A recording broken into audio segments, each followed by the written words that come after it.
A young boy was reincarnated into a fantasy world known as Asfial, a realm brimming with wonders beyond imagination. In this magical land, dragons soared through the skies, adventurers clashed in epic battles, and spells were cast like scenes from a fairy tale.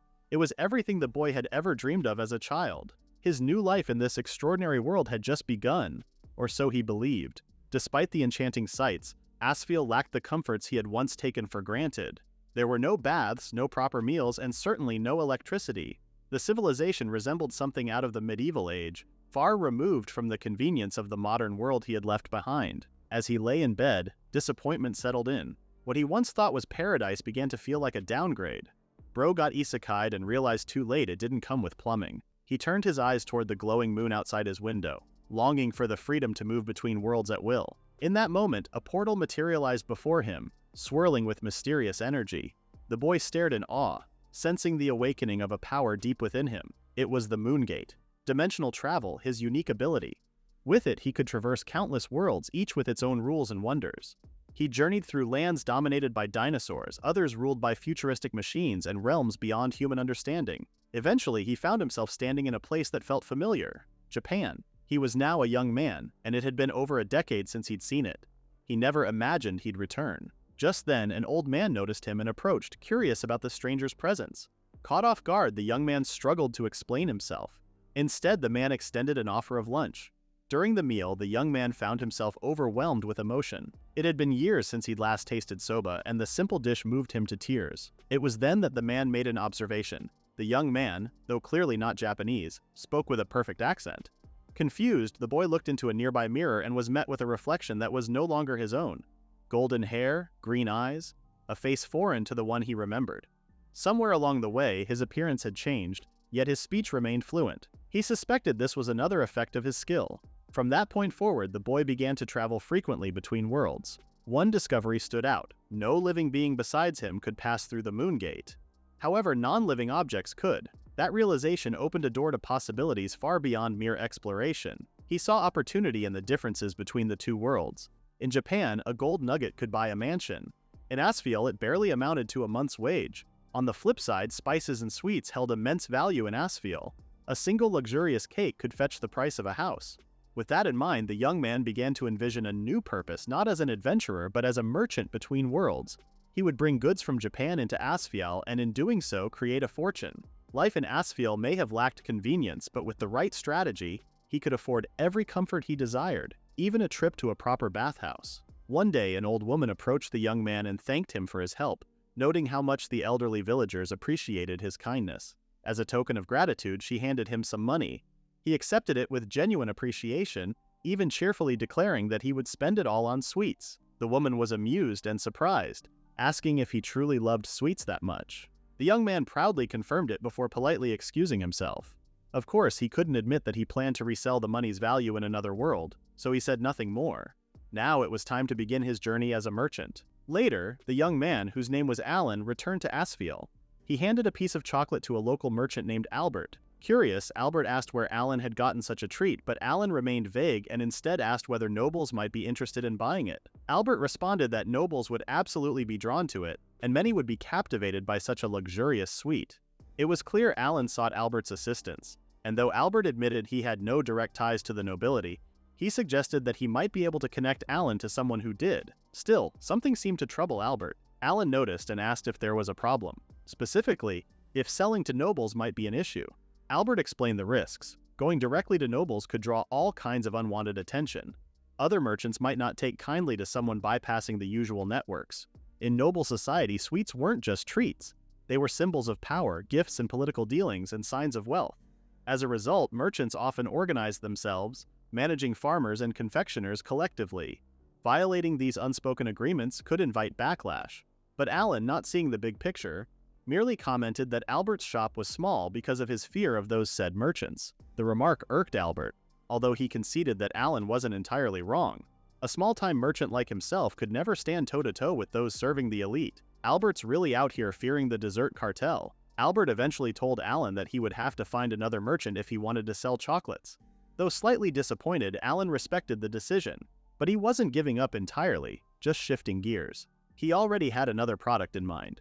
Albert, on the other hand, was taken aback by Alan's relentless enthusiasm for sales. Alan clarified that he merely wanted Albert's professional opinion. Before they could continue, two mothers walked into the shop, delighted to see them.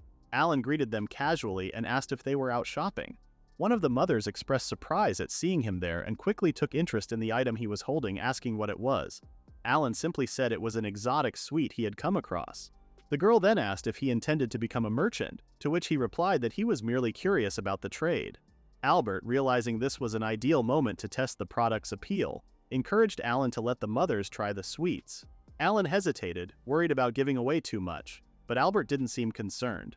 A lack of caution that in Alan's mind explained why Albert's shop had remained small. Alan handed the sweets to the mothers, who accepted them eagerly. As expected, they found them delicious and immediately wanted to buy more. Before leaving, they promised to spread the word, which left Alan feeling both excited and mildly pressured. Turning back to Albert, Alan looked apologetic for promoting his product inside someone else's store. But Albert was unimpressed. He told Alan rather bluntly to take his business elsewhere. At that moment, Alan realized that every last one of his products had been sold. Albert considered it a decent result, but Alan paid it little mind, believing the success was thanks to the mothers who helped out.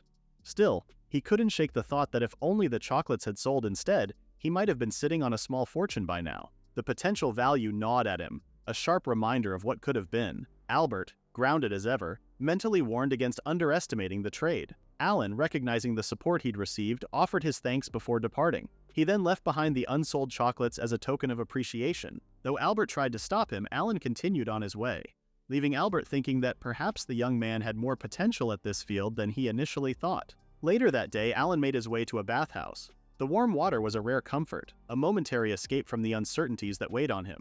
Without a registered identity in Asfiel, his options remained limited.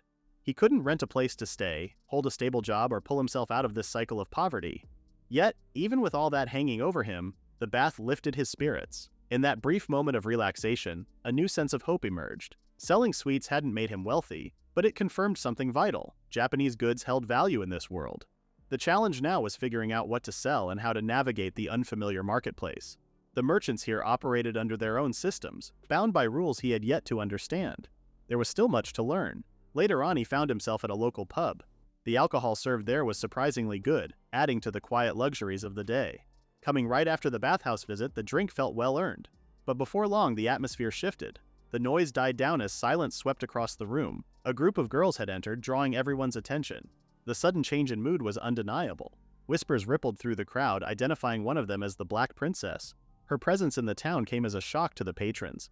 Alan, watching from his seat, began to wonder. She was like him, a transfer who might be from Japan, someone capable of moving between worlds. So, she's the Black Princess, but is Japanese? In Asfiel, individuals with unusual origins weren't as rare as one might expect. Every town had at least one or two. Those born in this world but who retained memories from a past life were known as reincarnators. Those who appeared from another world entirely were referred to as transfers. Both types were often gifted with heightened physical or magical capabilities, and many received blessings called skills. As a result, they frequently became adventurers, researchers, or merchants dealing in magical disciplines. This was Alan's first time encountering someone else who shared his circumstances. Around him, the whispers continued. The Black Princess, despite the rumors, was far more beautiful than many expected. She was the leader of the Crimson Moon Brigade, an all-female group of adventurers. Not just eye-catching, she was known for defeating powerful monsters and earning the trust of both nobles and influential merchants. Still, to Alan, seeing her in person stirred not admiration but intimidation. Not long after, Alan stood up to ask for the bill. The owner was surprised that he was leaving so early, as it was unusual for him to stop at just one drink. Alan only smiled, explaining that something had come up. Later on, Alan made a trip back to Japan to stock up on supplies. One of his key purchases was a set of manga. At the store, he relied on the guidance of the cashier, Kida, to confirm which titles were currently trending. Alan wasn't up to date with the latest hits, but Kida, being a manga enthusiast himself, helped him choose the top title from the weekly shonen camp. Along with the manga, Alan also grabbed a women's fashion magazine. When asked about it, he claimed someone had asked him to pick it up. After paying, he promptly left the store. The truth was actually different. No one had asked him for anything. Approaching the Black Princess directly had felt too risky at the time, but he strongly suspected she was a transfer, someone like him. And unlike the others, Asfiel had little in terms of entertainment, so he hoped that these manga could serve as a bridge. The purchase was costly, especially for someone in his situation, and all he could do now was hope his gamble would pay off. Once back in Asfiel, Alan made his way to the place where he intended to deliver the manga. But things didn't go as planned. The restaurant was closed to the public due to a private event, and its windows were completely shuttered. Rumor had it the Black Princess was inside. If he missed this chance, there might not be another. Leaving could make him seem suspicious, but standing around might only worsen the impression. While he was hesitating, one of the girls from the Crimson Moon Brigade took notice. She spotted him loitering near the entrance and called him out. Seizing the opportunity, Alan explained that he had something to give to the Black Princess. He handed her the manga, stressing that it was a gift, free of charge. If it wasn't needed, she could simply discard it. Without waiting for a reaction, Alan quickly took his leave. Although confused, the girl decided to take the package inside. Within the restaurant, another member of the Crimson Moon Brigade, Kalkira, called out to the girl from outside, Aina, asking what the item was. Upon hearing that it came from some weirdo outside for the Black Princess, Kalkira inspected it carefully. After confirming that it wasn't laced with poison or equipped with any kind of dangerous magic, Aina handed it over to the Black Princess. Upon receiving the package, the Black Princess showed hesitation, unsure whether to open it. Aina, who had delivered it, offered reassurance, mentioning that the person who handed it over claimed she could discard it if she wasn't interested. With that, the Black Princess opened the package. Inside were several books. At first glance, Aina found them to be ordinary in appearance, but their presence was certainly unusual. She couldn't understand why such items were specifically addressed to their captain. Then, without warning, the Black Princess frantically asked who had given the package. In her previous life, the girl now known as the Black Princess had been running for her life, chased into the woods by a frantic mob calling her a Miko. Confusion clouded her mind, but she kept running. Moments earlier, she had simply been waiting to be picked up from school, but in an instant her surroundings warped. Without warning, she had been pulled into another world. Before she could comprehend what was happening, she was falling, plunging into an abyss. As darkness closed in, she surrendered to her fate, her final thoughts drifting to her father. But death never came. Instead, she awoke in an unfamiliar world. A couple stood by her side, relieved to see her regain consciousness. Alarmed, she questioned who they were. Noticing her unease, the woman gently apologized and explained that they were innkeepers. They had found her collapsed at the base of a cliff. The Black Princess confirmed that she indeed fell. When she asked if they had saved her, they deflected the credit, saying her survival was thanks to her own strength.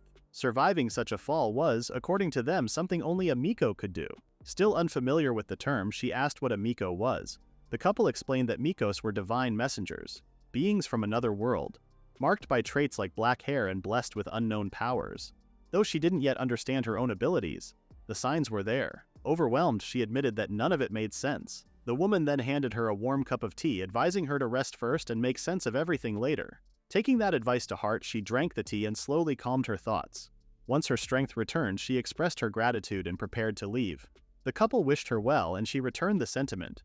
From that moment, she began her journey, determined to find a way back to her own world. With her powers as a Miko, she managed to travel safely, never encountering danger despite being alone. But as stories of her presence spread, people began to gather around her. In time, the Crimson Moon Brigade came into being, a band that followed her loyally. Looking back, she realized how fortunate she was to have met such companions. They never asked about her purpose. They simply believed in her. She also hoped that one day she could tell them everything. In the present, the Black Princess visited the pub where Alan had been. She approached him, asking if he was the one who had sent the mysterious package. Alan greeted her with a smile and asked Zian, the pub's owner, to serve her a drink. As the pub neared closing time, Zian reminded Alan to lock up before leaving. They sat with one seat between them, the silence heavy. Alan broke it, admitting the awkwardness but explaining that this conversation was best kept private, something only shared between kindred souls. He asked if she was Japanese and she confirmed it, revealing that she was a reincarnator. When Alan asked her name, she introduced herself as Shizuku Sayoji, who was turning 18 that year. She then asked for his name, and Alan responded with a light introduction of his own, saying he was just a 20-year-old without a job. Shizuku asked for Alan's name from his original world, to which he replied that it was Masato Shinjo, a regular man who had been 25 when he died. Though she apologized for asking something so personal, Alan reassured her that it was fine. Shizuku then noticed something odd. Alan hadn't reacted to the name Sayoji. This suggested that the other transfers he had met might have been from a different time entirely. When Alan asked if she had been famous or perhaps even an idol, Shizuku realized he truly had no clue about her former life. Alan went on to speculate that they may have come from different timelines. Based on his own estimate, 20 years had passed since his death. Yet the Japanese base, with its distinctly Showa-era aesthetic, didn't quite reflect that passage of time. In that moment, Shizuku's interest spiked. She wanted to know more about his ability to return to Japan. She tried to press for details, but Alan quickly shut down the idea. According to him, bringing another living person across worlds was impossible. However, he could transfer objects and even deliver goods directly to her. He tried to lighten the mood by suggesting it wasn't such a bad arrangement. Shizuku didn't respond, her thoughts heavy, until Alan insisted she have another drink. With no bartender around, Alan brought out a bottle of tea from Japan. Though unsure if she would enjoy it, Shizuku accepted and took a sip. When Alan asked for her opinion, she smiled and told him it was delicious. Watching her, Alan was momentarily struck by how mature she seemed, and it was hard to believe she was only 18. Sensing her vulnerability, Shizuku apologized for showing such a raw side of herself. Alan assured her it was nothing to be ashamed of, admitting that he himself had once cried over eating soba after reincarnating. Shizuku, unfamiliar with the dish, piqued Alan's curiosity. He promised to bring some for her the next time he returned to Japan. Though she still hoped for a clue that could help her find her way home, this small comfort was a welcome consolation. Just then, Shizuku offered to sponsor Alan. In return, she requested that he procure specific items for her. Alan was caught off guard but agreed, warning her not to go overboard since he lacked both a stable income and legal identity in this world. Shizuku replied by offering to draft a letter on his behalf. She then asked if he was any good at organizing documents. The next morning, Shizuku was up early, waking the members of the Crimson Moon Brigade. She had an announcement to make. Alan would be joining them as their newest member. Alan really walked into a guild and accidentally joined a girl group. The revelation sparked an immediate reaction. Aina, startled, recognized him as the weird man from the other day and questioned if Shizuku was truly serious. However, Shizuku affirmed her decision, stating plainly that she trusted him. Alan, meanwhile, lingered cautiously at the doorway, fully expecting a reception like this. As the room processed the news, one of the girls stepped forward to question Shizuku again, voicing concern over Alan being a man. Shizuku clarified that Alan wouldn't be accompanying them on the field. Instead, he'd be working behind the scenes assigned to logistics. Without missing a beat, she appointed Aina as Alan's trainer, an announcement that immediately drew protest from the reluctant girl. Later that day, the two met for the so-called training session. Aina, clearly still uneasy, broke the silence with a question.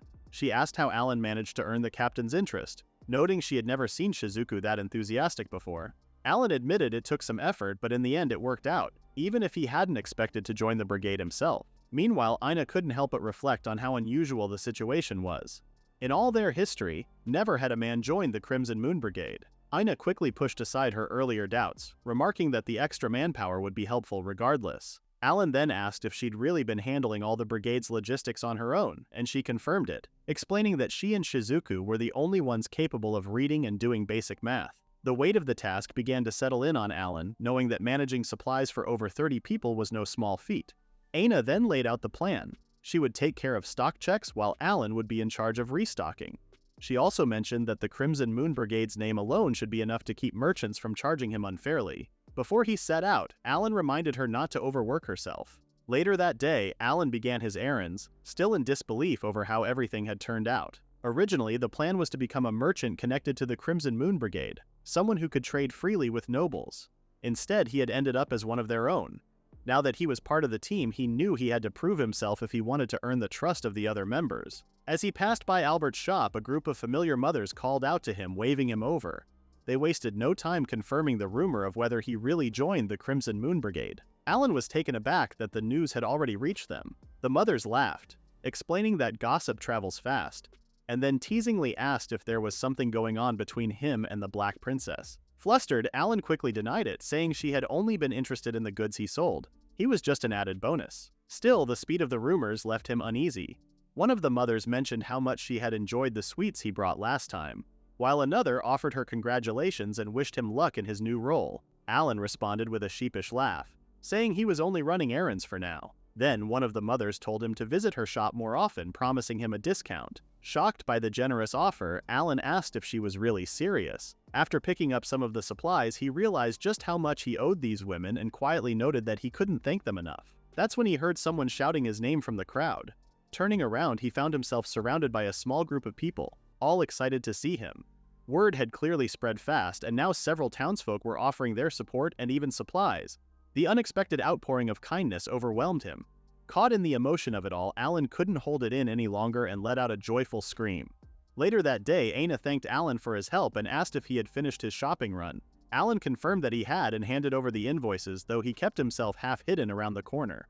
Curious, Ina asked why he was acting so suspicious, so Alan explained that he was just being cautious. When Ina scanned the invoice, her expression changed instantly. Alarmed, Alan asked if he had gone over budget, but Ina quickly clarified that it was the opposite. The total cost was 20% lower than usual. Suspicious of the unusually low price, she questioned if Alan had done anything shady. Alan firmly denied it, explaining that he simply received goodwill discounts from a few acquaintances. He even told her to check with the merchants herself if she had any doubts. Hearing this, Ina relaxed and said there was no need to interrogate anyone. As she made her way to the door, she turned back with a smile, telling Alan he had done a good job.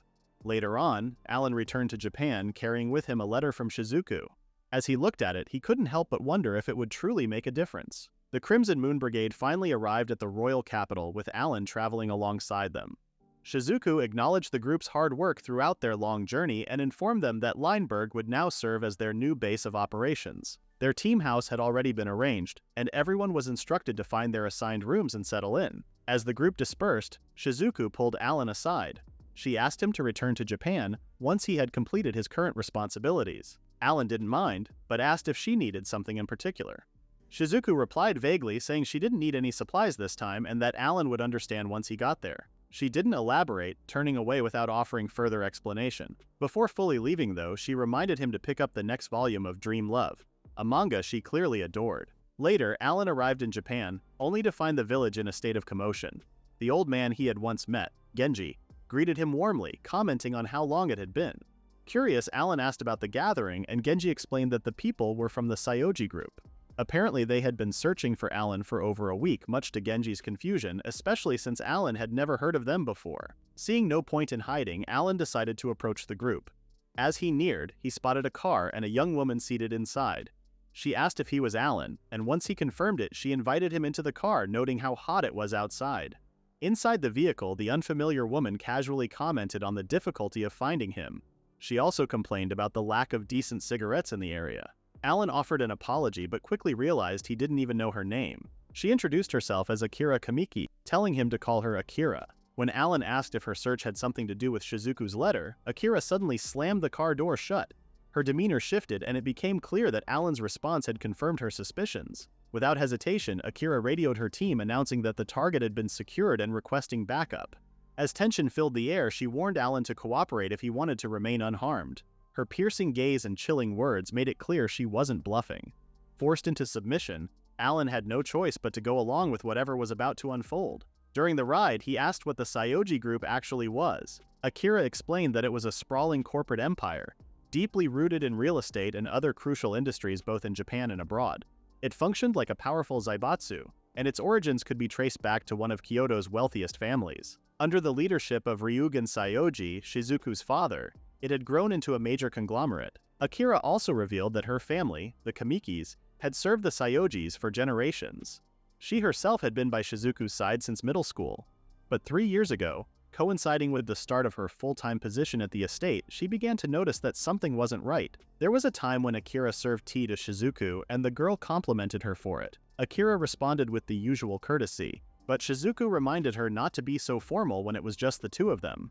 Just then, Shizuku casually brought up the Dream Love anime and asked if Akira had recorded the latest episode, to which she said yes. Shizuku then wondered if Akira planned to stay the night, suggesting they watch it together. Amused, Akira agreed to the idea without protest. But then, everything changed.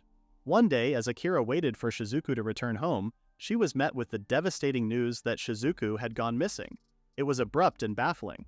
Akira demanded answers, questioning the guards and how such a disappearance could happen under their watch. Denial clouded her thoughts, convinced it had to be a mistake. Yet when they checked the surveillance systems, nothing unusual was found. Shizuku had vanished without a trace. Even now, the search continued. Specialist teams had been dispatched globally, yet every trail led to a dead end. With no leads and no breakthroughs, Akira turned to Alan, hoping he held the answers. They eventually reached their destination. Akira stepped out of the vehicle, offering an apology for the deception earlier, then urged Alan to get straight to the point. As they entered the massive structure looming before them, Alan was stunned. He hadn't imagined that such a facility existed near the quiet Akane village. Soon after, Akira knocked on a grand office door and announced their arrival before the chairman. Inside, Ryugen Saioji, the head of the Saioji family, greeted Alan. recognizing him from the contents of a letter his daughter had once written. Alan was immediately overwhelmed by the man's sheer presence, wondering if all men of such status exuded the same aura. Ryugen, however, quickly reassured him that he knew Alan wasn't responsible for Shizuku's disappearance. The letter, written in a unique cipher only known within the family, was proof that both the sender and its message were authentic. It meant that Shizuku was still alive and that she trusted Alan. Curious, Alan asked how they had tracked him down despite his lack of a permanent address or employment. Ryugen explained that the postmark on the letter had helped narrow their search, and the letter itself contained a detailed description of Alan.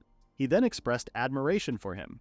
Just as Akira had mentioned, Shizuku had vanished 3 years ago even while surrounded by dozens of guards. The circumstances were impossible to make sense of. But then the letter came, stating that she had found an ally and needed support. Now, Ryugen needed to hear everything Alan knew. Before continuing, Alan asked if the room had any surveillance systems in place. Ryugen assured him it didn't, and that the room was tightly secured, with even the windows fitted with one-way mirrors. Then, Alan decided to show him the truth instead. As he activated his power, Akira instinctively aimed her gun at him, but Ryugen quickly ordered all weapons lowered. Before them, a portal appeared, a moon gate, summoned by Alan's abilities. He explained that the gate was a link to another world and that Shizuku was on the other side. Ryugen was stunned. He asked about the conditions required to use the gate. Alan admitted that he didn't have all the answers, but what he did know was this. Aside from himself, only non-living things could pass through it. Ryugen, still skeptical yet intrigued, asked if he could touch the moon gate. With Alan's permission, he reached out, his fingers brushing against the glowing portal. He questioned if his daughter was truly on the other side. Alan confirmed it without hesitation, revealing that Shizuku now lived in a fantasy realm, leading a group of adventurers. It was a claim too fantastical for Ryugen to accept at face value, but the very existence of the moon gate left little room for denial. Akira, still cautious, questioned Ryugen's belief in Alan's story. Ryugen admitted that he remained doubtful because it all sounded like something out of a fairy tale. Still, he had a simple request. He handed Alan a smartphone and asked him to take a photo of Shizuku as proof. Though unfamiliar with the sleek modern device, Alan accepted the task. Ryugen assured him that Akira would handle the instructions. Meanwhile, Alan was in awe of the device because it looked far from the flip phones he once knew. Ryugen then made it clear that he still questioned Alan's intentions, uncertain how much truth or deception lay in his words. But the letter was real, written in a family cipher only they understood. Alan's delivery of it couldn't be ignored. With that, Ryugen extended a hand in gratitude, asking him to pass along his regards to Shizuku. Alan accepted the gesture, silently agreeing to the terms. Soon after, Alan returned to the fantasy realm of Asfiel and reunited with Shizuku. As she quietly sipped her tea, he informed her of his recent encounter with her father. He hadn't expected Ryugen to show up personally, much less with an entire entourage arriving in the rural village where Alan resided. Frustration bubbled up as he felt the whole situation had been excessive. But Shizuku calmly reminded him that at the time, she was the sole heir to the family. Alan dropped the subject knowing she wasn't wrong. He then brought out the smartphone Ryugen had given him and explained its purpose, which was to serve as proof of her existence. Shizuku took the device with ease, revealing a surprising level of proficiency. As she explored the phone, she stumbled upon a video, a message prepared by Ryugen. Alan, watching from nearby, was impressed by the clarity of the footage, almost as if it were in ultra-high definition. Shizuku, however, was visibly moved. Tears welled in her eyes as she watched the screen, and Alan, realizing the intimacy of the moment, felt a hint of guilt for observing. Before she could hand the phone back, Shizuku noticed Alan had vanished. She found him downstairs, casually interacting with the other girls.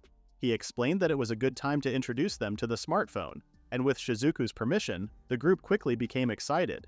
They insisted on taking a photo together, even pulling Shizuku into the impromptu gathering. Though caught off guard, she agreed. Alan gathered everyone and snapped the photo, capturing a rare moment of unity. Afterward, Aina approached Alan. She commented on how he seemed to be settling into life with the brigade. Alan wasn't so sure, as he still hadn't formed strong bonds with everyone. Aina reassured him that there was no rush, especially since adjusting to the new base took time. She then brought up the Royal Capital Street Festival, piquing his interest. She explained that the event was held every weekend in the capital, drawing merchants from across the land. The festival featured a wide range of goods, from everyday trinkets to luxurious items meant for nobles. Since the brigade wasn't set to resume their adventuring anytime soon, Aina encouraged him to pay it a visit. That's when Alan asked whether he would be allowed to set up a stall of his own. Alan had successfully secured an application for the street festival, but one problem remained. He had no idea what to sell. His thoughts were soon interrupted by the arrival of Camille, Luca, and Lazuli, members of the Crimson Moon Brigade. Camille greeted him with her usual cheer, immediately questioning what he was up to. When Alan mentioned he'd be heading out, Camille jumped to conclusions, teasing that he might be running away. Caught off guard, Alan admitted that part of him thought staying might just make things awkward for everyone. However, the girls quickly shut that idea down. None of them held any resentment toward him anymore. Lazuli in particular took a moment to apologize for how things started, explaining that their initial hostility came from past experiences with men. Luca chimed in, noting that they were actually thankful for Alan's presence, especially because their captain seemed lighter and more at ease since he had arrived. Lazuli went on to say that anyone who could contribute to the brigade was welcome. Camille agreed, mentioning that even Aina liked him. She then mentioned that he saw him more as a father figure. That claim sparked a mini debate, as the others argued that Alan felt more like a brother than anything else. Listening to their playful banter, Alan felt reassured that finally he was beginning to feel accepted. Lazuli soon redirected the conversation back to his earlier task, asking what he was working on. Alan explained that he was filling out paperwork for the upcoming festival, planning to set up a small stall. The girls were surprised, curious about what he'd be selling. Alan confessed he hadn't decided yet. His current idea involved sweets targeted toward nobles. Still, he struggled to come up with more options. The girls quickly dove into brainstorming mode. Lazuli darted to the bookshelf and returned with one of Shizuku's favorite manga volumes. She excitedly suggested selling the books at the festival. The others lit up at the idea, thrilled by the prospect of having access to more volumes if Alan bought a batch. Meanwhile, Alan was skeptical.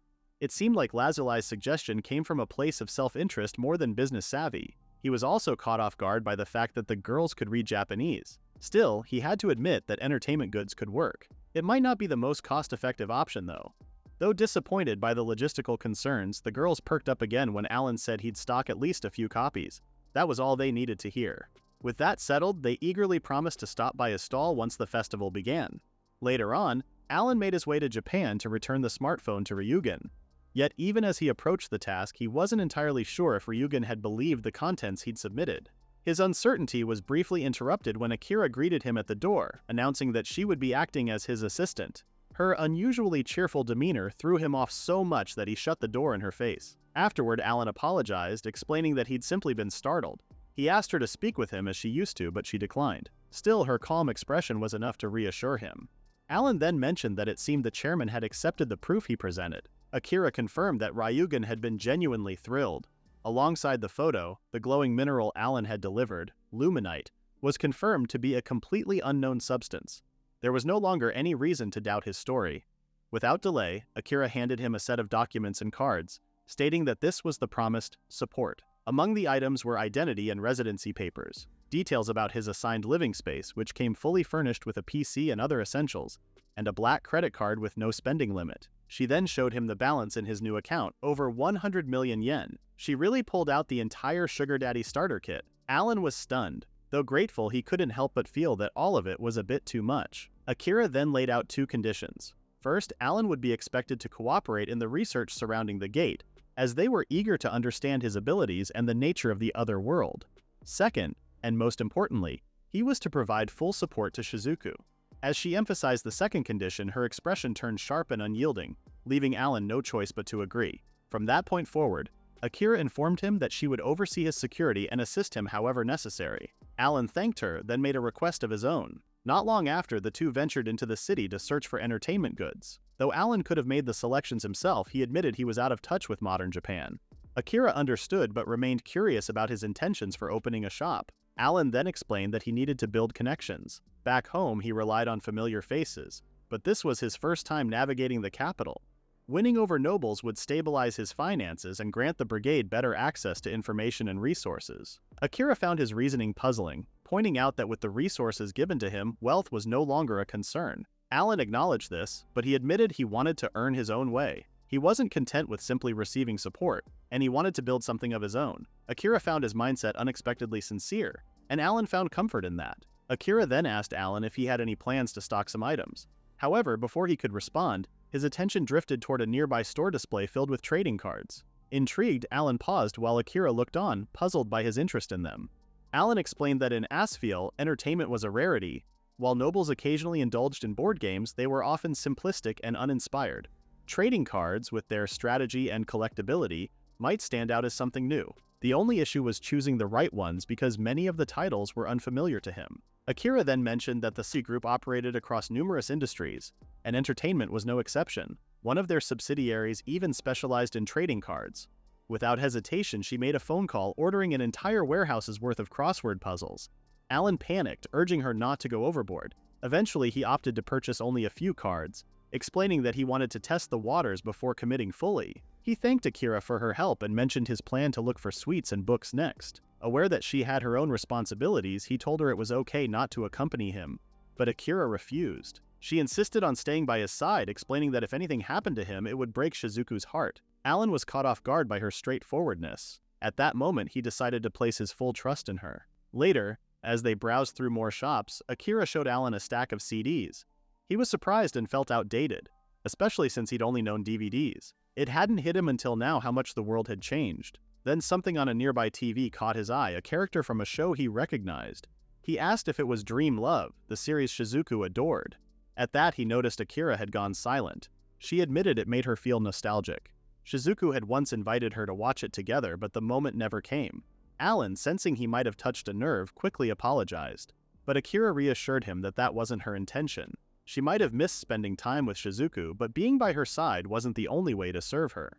Akira then offered to buy the CD so Alan could give it to Shizuku as a gift. Shortly after, she suggested compiling all the entertainment, manga, dramas, and more into a single tablet. If the people of Asfiel were craving joy, offering a wide selection would be more effective than a handful of items. As Akira pondered the idea, Alan watched her quietly, smiling to himself. At that moment, she reminded him of an older sister. When Alan returned to Asfiel, the first person to greet him was Lazuli, who quickly informed him that the permit for his festival stall had finally arrived. Wasting no time, he went to check it for himself, feeling a wave of relief that everything had been approved without any issues. As he reviewed the permit, Lazuli leaned in and asked in a hushed tone about the merchandise he was planning to sell. Alan told her that the goods, specifically the manga, would be delivered on the day of the festival, since they had no place to store the shipment at the base beforehand. That answer clearly didn't sit well with Lazuli. She looked genuinely annoyed that she wouldn't be able to get her hands on the manga right away. With a sigh and a hint of bitterness, she muttered that she hoped his stall would fail, just so she could get early access to the next volume.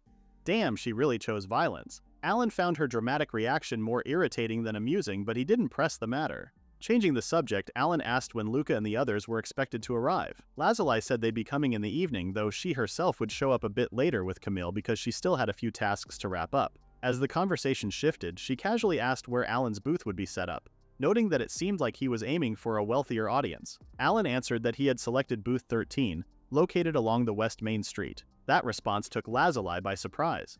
She pointed out that the West Main Street was no ordinary location. It was prime real estate, typically reserved for the capital's most experienced merchants. Even more notable was its close proximity to the Central District, a place known for being sealed off from the rest of the city. According to Lazuli, the Central District was home to the highest-ranking nobles in the capital. It was heavily restricted, and most commoners rarely if ever laid eyes on the people who lived there. However, there were rumors that a few eccentric nobles occasionally snuck out to experience the street festival. If Alan's booth was truly that close to the Central District, he might end up catching the attention of someone far above the usual customer base. Still, Lazuli emphasized that all of this was just speculation. Alan didn't seem fazed by this. In fact, it made Lazuli suspect he had aimed for that exact booth on purpose. Alan neither confirmed nor denied it, simply leaving it to her imagination. Lazuli suddenly burst out laughing, which caught Alan off guard.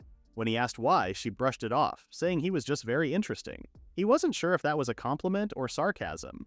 Lazuli, confused by his reaction, eventually excused herself, saying she was looking forward to the festival. Once she left, Alan was left with a lingering sense of unease. But with the preparations finally complete, all that remained was to wait for the festival. Whatever would happen, he reminded himself, would happen. When the festival day finally arrived, the streets of Asfiel came alive with movement and excitement. Alan set up his booth, mentally assuring himself that all preparations were complete and that it was time to put his plans into action. Alongside the main goods, he had brought a small selection of books, though he intended to be selective about who he sold them to. His primary focus was chocolate, with trading cards included as a test. While the true crowds were expected to come in the evening, the morning already saw a decent turnout, mostly composed of upper-class individuals. The nearby booths offered high-end merchandise, but Alan believed his products could stand their ground. He was determined to make the most of the opportunity. As time passed, however, reality began to chip away at his confidence. Visitors walked by without stopping. No one seemed interested in his products. While the surrounding stalls buzzed with activity, his remained untouched. He couldn't help but question whether his products were too niche or if the problem was him. Life really gave him an expectation versus reality moment. It was then that Albert appeared, noting Alan's gloomy expression. Surprised, Alan asked what he was doing in the capital, and Albert explained that he was there for business. Upon discovering the festival, he decided to drop by, though he hadn't expected to see Alan as a merchant. With a teasing remark about Alan's booming business, it felt to Alan like Albert had shown up just to mock him. Albert denied this, and in a surprising turn, offered some advice despite their status as business rivals. He pointed out that unfamiliar goods, especially food, were a tough sell. Free samples might help, but given the clientele, most wouldn't eat them out in the open. Alan was disheartened to hear this, but he knew Albert was right. Albert continued, suggesting that Alan might have better luck targeting the middle class in future festivals, which were held every week. Though Alan accepted the advice, it clearly weighed on him. Noticing this, Albert encouraged him not to give up, reminding him that the afternoon crowd still lay ahead. In the world of business, he said, two things mattered most: quality and trust. And Alan had both. Though Albert considered himself a small-time merchant, and his words might not carry weight, Alan didn't see it that way. Although he really did believe his shop was small. Thanks for rubbing that in, bud. As Albert turned to leave, Alan thanked him for the advice. But before walking away completely, Albert paused, telling Alan that he might discover something beyond the original goal he had set for himself. The day stretched on with only a handful of customers dropping by Alan's booth. Sales were far from impressive, and Alan decided that once Luca and the others arrived, he'd close up early. While waiting, his thoughts drifted back to Albert's words. He had already begun to earn money and chase success, so the idea of finding something beyond his goal puzzled him. Suddenly, a stir swept through the crowd as a striking figure made his entrance into the festival. Judging by his regal demeanor and appearance, he was clearly no ordinary citizen. The young man was none other than the heir to the Castellano Marquesate, instantly drawing attention from everyone around. Alan watched him closely, suspecting the noble had come incognito to browse the booths in person. The rumors were true then. Nobles really did visit the festival. With that knowledge, Alan braced himself and stayed alert. Then, to his surprise, the young noble made his way to Alan's stall and inquired about the merchandise. Alan explained that he sold rare items from different regions, specializing in confections and recreational games. He showcased his chocolates, noting their strong aroma and offering the noble a sample. However, the young man's guard immediately stepped in, trying to stop the tasting. The noble, unfazed, waved off the concern, confident that he could handle any fallout. Alan, sensing the subtle tension, could tell the guards weren't pleased. Intrigued, the noble asked more about the chocolates. Alan explained the process. Cacao beans ground and mixed with sugar and vanilla, then hardened into form. To prove their safety, Alan took a piece himself and instructed the noble to hold it by the wrapper since it melted with body heat. Following Alan's advice, the noble tried the chocolate, chewing thoughtfully. His silence stretched long enough to make Alan anxious, but when he finally spoke, he called it amazing. A quick reminder from his guard not to speak with his mouth full brought a wave of relief to Alan. The noble then asked about the price. Alan responded that a box of 8 cost 30,000 gold. Hearing this, the young man seemed surprised because it was cheaper than expected. Alan explained it was a special introductory price, which the noble found acceptable. Without hesitation, he purchased the entire stock, paying more than the price given to him. He insisted on overpaying as a token of appreciation for the surprise and delight the chocolates brought him. Interested now in Alan's other offerings, the noble examined the rest of the sweets, con peto, caramel, and more, and bought them all with the same enthusiasm. Alan was nearly overwhelmed by the growing pile of gold, while the young noble seemed thrilled to have spent 1 million on sweets alone. Then, his eyes landed on the paper bags, which were the trading cards. Alan explained that each pack contained 5 random cards and that players needed to build decks of 40 to play, with instructions included in a booklet. The noble didn't hesitate. He bought the entire stock on the spot. Though stunned, Alan accepted, still processing the surreal experience. Upon opening a pack, the noble and his guards were impressed by the detailed illustrations. One guard commented on the exceptional quality of the 3,000 gold packs, while another considered buying some himself. Alan listened in disbelief. Everything he had brought was sold out in a single day. He thanked the noble for his patronage, but the boy returned the gratitude, saying the experience had opened his eyes to something new. Before leaving, he asked for Alan's name and he introduced himself humbly. The noble then placed something in Alan's palm and departed, saying he looked forward to seeing him again. Once the noble was gone, Alan looked at his hand. 2 medals. It was, without a doubt, the most unbelievable encounter of his life. Not long after, Camille and Lazuli came rushing in, apologizing for the delay. Upon seeing that everything had already been sold, Camille panicked. Lazuli, equally shocked, remarked that Alan had really pulled it off. They thought they'd arrived quickly yet had missed it all. Camille, sulking, lamented that she was hoping to get the next volume of her favorite manga. To their delight, Alan had saved a copy just for them. The girls playfully scolded him for not saying so earlier, but were already too excited to read it with the captain. Watching them, Alan laughed to himself. As they gushed over the manga, he realized that perhaps this bond was what Albert meant when he spoke of finding something beyond his goal. Later that night, while Alan was immersed in bookkeeping, Shizuku quietly approached him. She asked why he was still working so late, prompting Alan to explain that he wanted to finish organizing his records. In turn, he asked what she was doing awake at that hour, guessing that she had been reading the newest volume of the manga. But Shizuku told him she had only come for a glass of water, and decided to sit beside him to keep him company. As the night deepened, she casually brought up the Royal Capital's Market Festival and asked if anything interesting had happened. Alan, sensing she may have visited the festival herself, kept the details to share later. Out of nowhere, Alan admitted that his original goal in becoming a merchant had always been simple. He just wanted to get rich. It was never meant to be some grand mission or act of service for others. It was supposed to be his own path for his own gain. Yet, to his surprise, people kept thanking him. That reaction left him unsure of how to feel because he hadn't expected gratitude. Without saying much, Shizuku gently handed him a small box. She called it a token of her appreciation. Alan was caught off guard not just by the gift, but by the fact that Shizuku had been listening all along. When he opened the box, he found a necklace resting inside. It was a radiant gem that shimmered with the full spectrum of color like a rainbow frozen in crystal. Shizuku explained that it was a rare gemstone, something often used as a magical catalyst. Still, she admitted that the necklace alone couldn't possibly express the full extent of her gratitude. She then reminded Alan that even if his reasons were purely personal, his actions had led to something real. Because of him, she was able to reconnect with her family and with Akira. His motives didn't change the impact he had made. Alan let out a quiet laugh. Her words brought to mind something Ryugen had once said to him, and it was almost uncanny. The resemblance between the two was more than just blood, and it echoed in their thoughts. As the mood shifted, Shizuku asked him to keep looking out for her father and Akira. Alan's expression turned serious. He nodded, promising to do whatever he could. He then thanked her for the necklace, assuring her that he would treasure it and take good care of it. Meanwhile, in another part of the city, Ray was still basking in the afterglow of the festival, exclaiming how amazing it had been. But before he could continue, a woman appeared behind him, calling him out for sneaking into town again. The young noble tried to brush it off with a smile, handing her a box of chocolates as a lighthearted peace offering. He promised they'd see each other again tomorrow. As he walked away, she stood still, surprised and silent, the box of chocolates resting gently in her hands. Alan flipped a medal into the air, unsure if it was called a Pramika medal. As he turned it over in his hand, Camille approached, greeting him with a casual good morning. She asked for a closer look at the medal, then questioned why he was wandering around when he had training. Alan explained that it was his break time, so he figured it was fine. As Camille examined the medal, her interest visibly piqued. Alan asked if she recognized it, and to his surprise, she did. So much so that she wondered why he didn't. She asked if it belonged to him, but before he could respond, Luca and Lazuli arrived, inviting them to join for tea.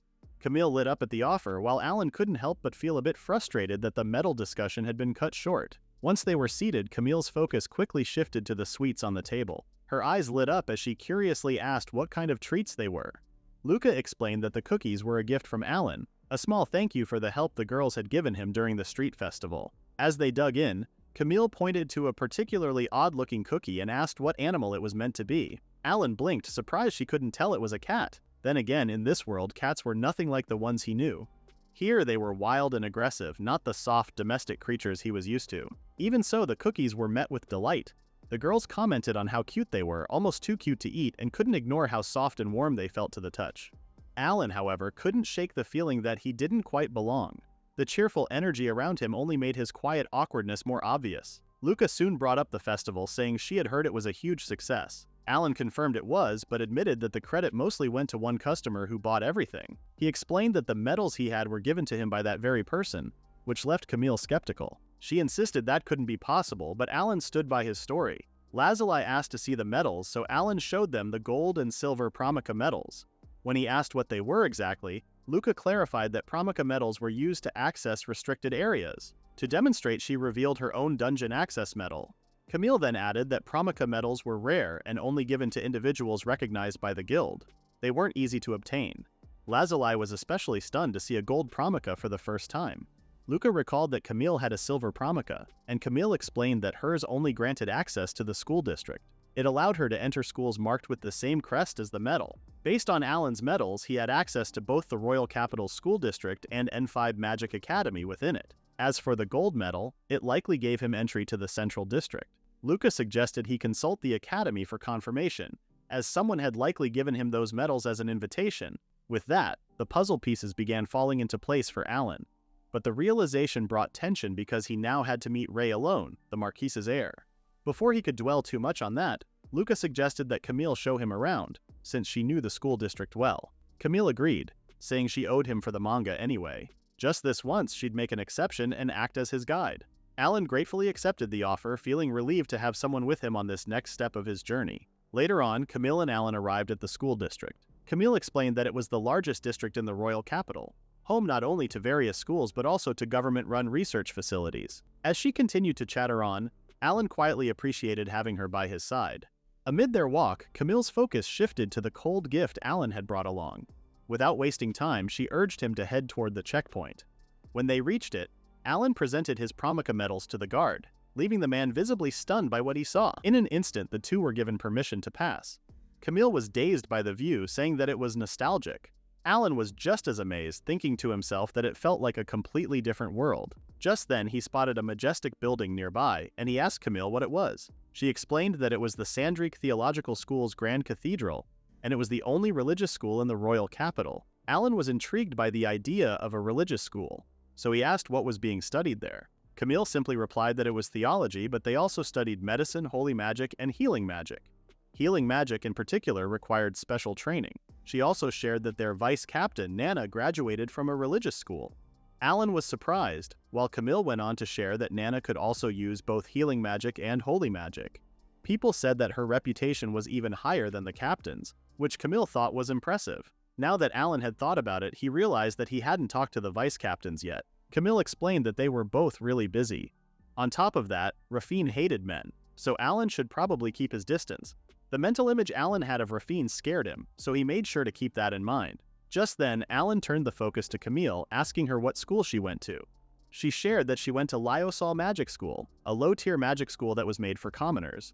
Alan was surprised that she mentioned a low-tier school, which suggested there was a ranking system. Magic aptitude was inherited, so nobles went to higher-ranking magic schools. The N5 Academy that they were visiting today was a school for the elites. Even royalty went there. Alan now understood that this kingdom was basically built on a magic caste system. They refined strong bloodlines to produce stronger magic users, and that was how the kingdom of Cain Risa came to power. Not long after, the two reached their destination. Alan said it sounded unreal, and Camille agreed, saying it was a distant world for commoners like them. Just then, she pointed to the distance, saying they were almost there. Finally, they could see the N5 Magic Academy from afar. Alan was stunned, wondering to himself why everything was so huge. The school was basically a castle. Not long after, they approached the gates, and Alan told the guard that he had a promessa medal. He asked if his escort could enter too, and the guard permitted it. After that, the guard took Alan's right hand and put a special bracelet on him. Alan asked what it was, and the guard explained that it was a magical device meant for security measures. It was nothing personal. Camille added that it could alert the guards if he broke any rules, so she advised him to be careful. Alan was not amused, sarcastically asking if he had gone there just to commit crimes. Bro got hit with the congratulations.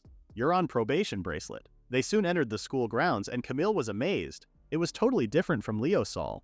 She then pointed to the famous Lion's Dormitory where the royal family had lived for generations. Alan was surprised, unable to believe that something that grand was a dormitory. As they continued their walk, Camille asked who exactly they were meeting. Alan explained that it was Ray Castellano, the customer at the street festival. Just then, Camille stopped in her tracks, prompting Alan to look back. He called out her name, but Camille only asked him to say the name again. Alan repeated Ray Castellano's name, adding that he was the heir to the House of Castellano. Camille closed her eyes, then out of nowhere ran away in a flash. Alan grabbed her hand before she could escape, but she squirmed and demanded to be let go. She asked why he was meeting a high-ranking noble, so Alan reminded her that he had already told her. Camille shivered at the thought that Castellano was one of the 3 great magic houses. If a commoner magician tried to meet them, that would be treason. Alan, on the other hand, tried to tell her that she was overreacting. However, Camille was still defiant, making it clear that she wasn't going to go. Suddenly, she stopped resisting and fell quiet. She told Alan that beside the Shishi dormitory, where the royal family resided, There were 3 other dorms, each belonging to one of the 3 magic noble houses. Since the Castellano family was part of the Owashi dormitory, that was where they should go. Alan was weirded out, but he thanked her anyway. Just then, Camille revealed the catch. Now that she had shown him the way, she asked if she could go home. Bro just got the tutorial, but his party member rage quit. However, Alan only reminded her that she didn't have a promika for this place, which might get her caught if she left. Camille was distraught, still refusing to meet the heir to a marquis family. At best, she would be meeting some knight or a low-ranking baron. Alan mentally said sorry to Camille, thinking he would just apologize properly later. Shortly after, they reached the Castellano family's home, where they were immediately greeted by a butler. The butler informed Alan that they had been expecting him, and that they should follow him. Ray was to return shortly, so they should wait for him in the meantime. And so, Alan and Camille waited for Ray. Alan noticed that Camille was looking pale, but she argued that she was fine. They both kept quiet for a while, but Alan soon noticed that Camille was acting unusually. He asked if she was sure about being okay, and Camille insisted she was. It was just that it felt like her soul was leaving her body for a second. It truly almost did. Suddenly the door opened, catching their attention. They got up and went to the door, seeing Ray in the flesh. Ray smiled at Alan and said it had been a while since the street festival. Alan bowed and thanked him for the invitation, but Ray insisted there was no need for formalities. He was the one who called him over, so he should just relax. Suddenly, a girl walked past Alan, stunning him for a moment. She stood right next to Ray and asked who the gentleman was. Ray chuckled and said he was his friend, which made Alan a little tense. The girl stared at Alan with her empty eyes, making him worry that he did something wrong. He was flustered, wondering why she was staring at him. Alan's in the "did I leave the stove on" stage of panic. He turned to Camille, hoping that she could help him out, but she was just useless at the moment. To get rid of the awkwardness, Alan handed the gift to Ray. Ray asked what it was, so Alan explained that it was a special dessert prepared for their meeting. Because of its delicate storage requirements, it wasn't usually sold in shops. Without wasting time, Ray clapped his hands to summon the butler. In an instant, the butler set up the table for them to enjoy Alan's delicacy. Alan was amazed, seeing how fast everything was set up. Just then, the butler asked if the delicacy had to be cut to pieces, but Alan said no, it was already individually portioned. Finally, Alan unveiled the delicacy. Ray's eyes widened with curiosity as Alan explained that it was called Akira. Based on Ray's reaction, Alan was convinced that the fruit tart was definitely the right choice. The girl, though, was still staring at him. Alan tried to redirect his attention by explaining to Ray that the dessert was best enjoyed cold. He suggested eating it before they start talking. He handed some tart to Camille, but it seemed like she was dying inside. After finishing the tart, Ray remembered that he was yet to introduce himself.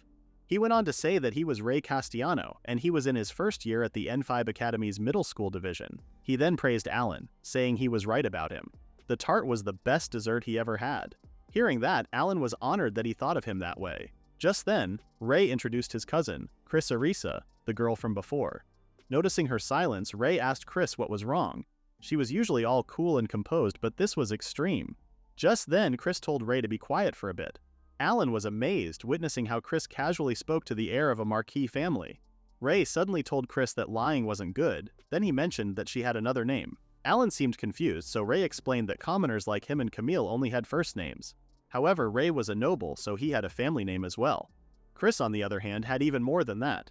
Suddenly, Alan was starstruck as Ray explained that he was in the presence of Chris Isekai'd, the princess of this kingdom. Alan couldn't believe that he was in front of a royal. Chris Isekai'd, if he remembered correctly, she was the second princess of this country. This made him wonder why she was in a place like this. Chris's father was from a family connected to the Castellano house. His magical power was on par with the head of the Castellano family. He was summoned to the royal family and married into royalty. In other words, despite being from a collateral royal line, Chris had a high claim to the throne. Ray went on to share that Chris was an awakened one of royal descent. Her magical power surpassed that of past kings. Alan asked what this meant, so Ray explained that awakened ones were those who exist among commoners like Alan. These were people who possessed enormous magical powers regardless of their bloodline. Ray thought of an example, then looked at Alan with a knowing face. He was pertaining to people like him. Man looked at Alan like, "It's you. You're the plot twist." Alan was stunned, but Ray continued speaking. The Zen religion called awakened ones divine children chosen by the creation of God. Yet Ray still wondered what the truth really was. Awakened ones had a sensitivity far removed from the general public. That was why Ray wanted to arrange for Chris to meet Alan this time. Alan kept quiet, only realizing that everything was set up. From what he had heard, the princess must be a reincarnated person too. In that case, it would be unwise to speak carelessly on his own. However, he couldn't remain silent when dealing with nobility either. He now wondered what he should do. Suddenly Chris spoke, telling Ray that being awakened didn't make the person special. She also reminded him that Alan was troubled by those unfounded suspicions. Ray tried to argue, but Chris cut him off, asking how it would affect him if the rumors about Alan were true. Reincarnated people were few in number, and even if they were strong, they were most at the level of a Viscount. She asked if that was right, but an awkward silence followed. Finally, Ray yielded, and he confirmed that Chris was right. He suddenly apologized to Alan, asking if he scared him. Alan reassured him that he didn't, but he remained vigilant, noticing that neither of them seemed like children. Suddenly, Ray mentioned that he had one more thing that he wanted to discuss. Alan asked what it was, so Ray informed him that he would like to regularly purchase goods from him in the future, things like the items from the street fair and the sweets they had earlier. In return, he would support him and his brigade. He asked Alan about his thoughts, and Alan thanked him and said he would be delighted to. However, this was only from his side, and he still had to check with the commander first. He hadn't told Sayonji anything yet. Ray reassured him that it was all right and that he would submit the paperwork to the commander. With that, Ray stood and thanked Alan for the meeting. He also gave his regards to the commander. As Ray and his guards left, Alan checked on Camille, calling out to her. Camille apologized, then she excused herself to get some fresh air. Meanwhile, Alan thought that she was safe after all. Now it was only Alan and Chris in the room. Chris broke the silence and asked Alan if he had a moment. Alan said yes, mentioning that he also wanted to talk to the princess. However, Chris remained silent and only stared at him. Alan was anxious, realizing how tough it was being alone with her. On top of that, she was still glaring at him. Suddenly, Chris asked if she could brush his bangs aside before they started the discussion. Despite his confusion, Alan lifted his bangs, revealing his entire face. Chris stuttered, making Alan more puzzled than ever. Her eyes lit up in excitement, saying he was Whitehorse Kyun from One Step. Whitehorse Kyun sounds like a discontinued Starbucks drink. She said he was cool, which confused Alan. She started to blush, saying that the more she looked, the more Alan looked like Whitehorse Kyun. Alan asked who that was, but Chris didn't answer and only told him to lift his bangs one more time. After that, she explained that Whitehorse Kyun was an idol who appeared in a social game called One Step. His name was Kazuhoshi Hakuba, and he was her favorite. Alan wanted to confirm if he looked like a character from a social game, but Chris made it clear that it wasn't just the resemblance. He was his reincarnation. Bro's about to get Isekai'd twice. Like Whitehorse Kyun, who used to be on the basketball team, Alan was tall with hair like golden threads and emerald eyes. Even their low voices were identical. Suddenly, Chris melancholically recalled that it had been a long journey, and it had been several years ago. Back then, Chris was formerly known as Yui Sakakibara, a second-year university student. There was a new costume gacha and event for Whitehorse Kyun around that time. However, she now wondered what to do since she was broke from the concert tickets. She needed to increase her part-time shifts, but this wouldn't allow her to grind the events. She fell silent for a while, then declared that she would quit university. Her friend was unfazed, merely saying that she never changed. On top of that, she was eating bean sprouts again. Her friend asked if she was okay, but Yui, with a proud face, boasted that it was a way to save money. Her friend made it clear that she wasn't praising her, though. She handed some fried chicken to Yui, and she thanked her for it. Chris's life revolved around her favorite idol. She cut corners in her daily life, but those days were fulfilling. However, one day that everyday life suddenly ended. Then she gained wealth, power, talent, and beauty, all in exchange for Whitehorse Kyun's existence.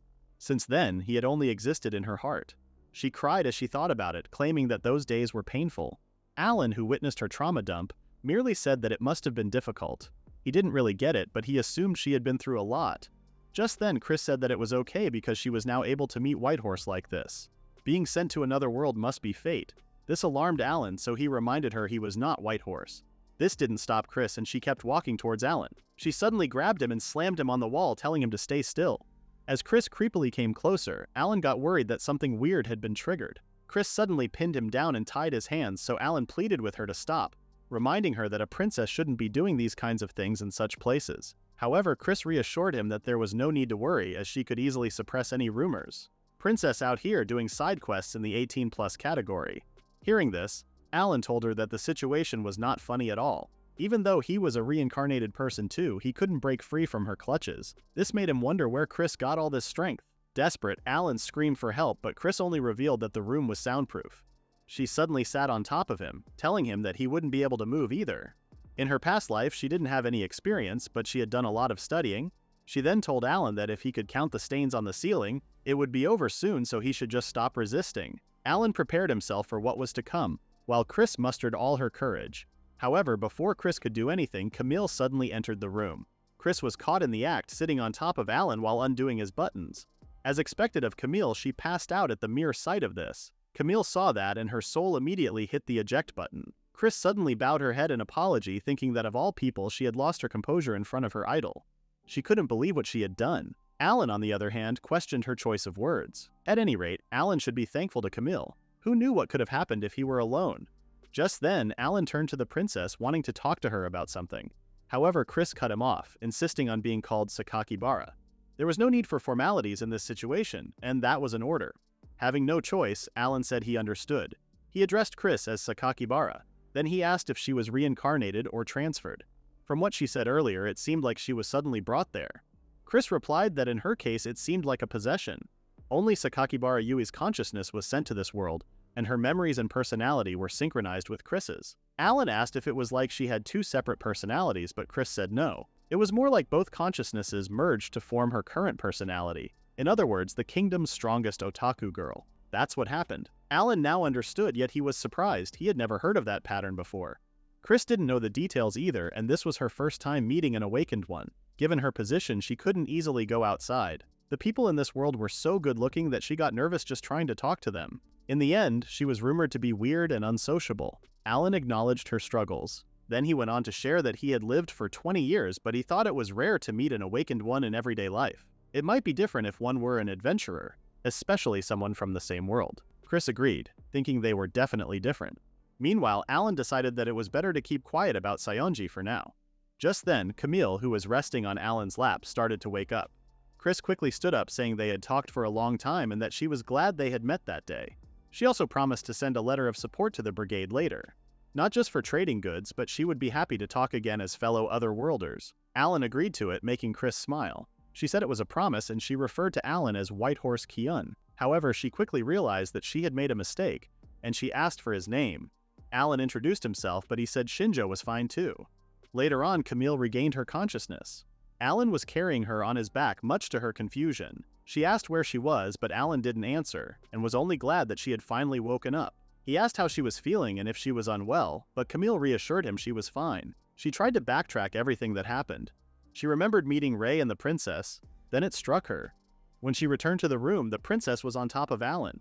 The thought of it still horrified her. Alan, on the other hand, was embarrassed that Camille still remembered everything. Just then, Alan asked her what she was talking about. He tried brainwashing her, suggesting that she had collapsed right after leaving the room.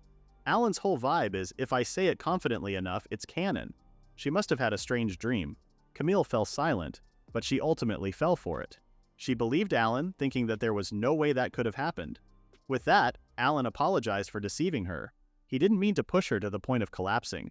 Camille could only wish that it had been a dream too. To make up for what he had done, Alan gave Camille the next volume of Yuma Koi. Camille burst with joy, hugging Alan as she forgave him.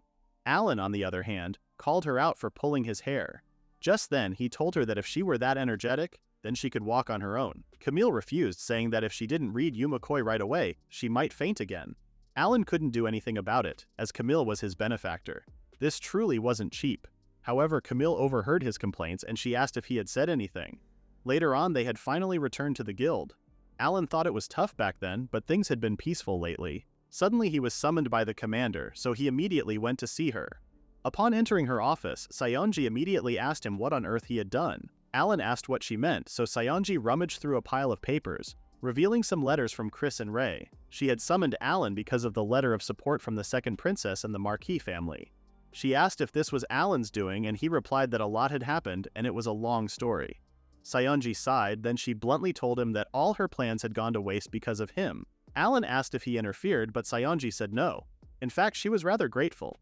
She then asked Alan if he knew why she stopped working as an adventurer, but he said no. Sayonji went on to explain that she quit because, in order to operate in the royal capital, she needed connections, a stable supply of resources, securing blacksmiths, and more.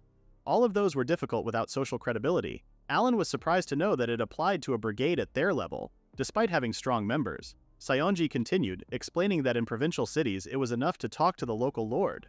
But even if you make a name elsewhere in the royal capital, you can be looked down upon just for being a woman. Actually, none of the nobles or trading companies she contacted were decent people. Back then, they asked a noble for his support, but he asked what was in it for him. Sayonji replied that they would pay him a portion of the funds that they would earn from their activities. However, the noble cut her off, saying that he wasn't in need of money and preferred something else. Sayonji asked what it was, and the nobleman revealed that he wanted her to become his mistress. If she didn't want to, any of her other female members would do. They did have quite a collection of pretty faces. Sayonji kept silent, but Rafin, her companion at the time, furiously called the nobleman a bastard. Sayonji calmed her down. Then she told the nobleman to pretend that this ever happened. She had no intention of selling herself or her comrades. As they stood up to leave, the nobleman called them insolent women. Sayonji remained composed and she left that room with her dignity intact. If audacity was currency, that nobleman would be Jeffrey Epstein. Hearing all of this, Alan couldn't help but feel terrible. Sayonji went on to say that they had similar experiences before, but this was the first time they had been treated with such disrespect. Alan asked if it had happened before, and Sayonji confirmed it, saying it was common not just in the royal capital. In the end, all men were like that. Judging by this, Alan assumed that Sayonji had been through a lot. Maybe that was why they naturally ended up with only female members. Alan fell silent, but Sayonji was quick to notice it. She suddenly apologized, saying that there were people like Alan too.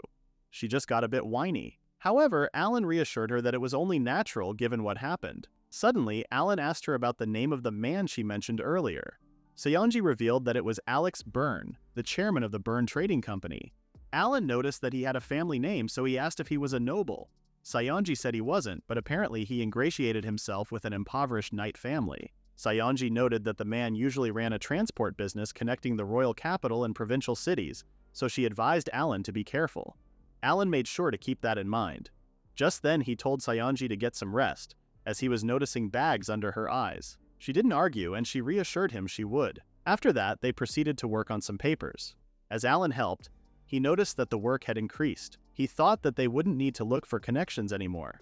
Sayonji was about to explain, but she was cut off mid-sentence when Aina entered the room, informing her that there were a lot of people who wanted to meet with her.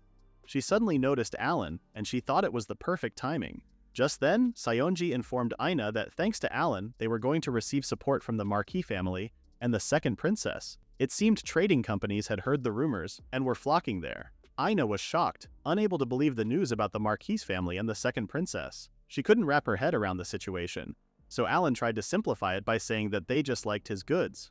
However, Aina argued that it was not the kind of acquaintance that he would make by chance. Sayonji felt sorry to ask this of Aina, but she wanted her to take care of the visitors. She told her to simply listen to what they had to say, and she would organize the information from there. Aina hesitatingly agreed, and before she left, she told Alan to explain everything to her later. Alan worriedly agreed, thinking to himself that he never thought it would come to this. Suddenly, Sayonji spoke, saying that Princess Chris didn't usually make public appearances. They were probably curious about her connection to the brigade. However, this worked in their favor. At this rate, they should quickly establish their operational base. When they restarted their adventuring business, she would need Alan's help too. Alan then asked what exactly she needed him to do. He volunteered to handle the procurement, but he was hesitant about other things. Sayonji explained to him that ideally she wanted him to be the brigade's exclusive merchant. Their team mainly focused on monster subjugation, so some requests could involve large sums of money if possible. She would like to sell materials without going through the guild. For now, they would maintain the status quo because they were still short on manpower and experience. She insisted on securing the personnel on their end, but this made Alan concerned as the workload might be too much for her. Sayonji reassured him she would be fine, and if anything, she was happy to be busy. Having no choice, Alan trusted her. Just then, Sayonji called out his name, reminding him that she had already told him before that being thanked for something he did for himself would throw him off balance. Alan recalled that she did say this. Sayonji continued, saying that for her, this was what adventuring work was about. It started to return to her original world, but now, it was a bit different. So, she would prioritize what was in front of her now. It was all for the sake of everyone who had been with her all this time. Alan smiled as he listened, acknowledging her thoughts. Sayonji then reassured Alan that there was no need to worry. After that, she asked him to go help Aina. Alan complied, thinking to himself that he should learn from this too. Later on, Aina and Alan had finally finished all their tasks. Aina complained that it was tough when people kept coming day after day.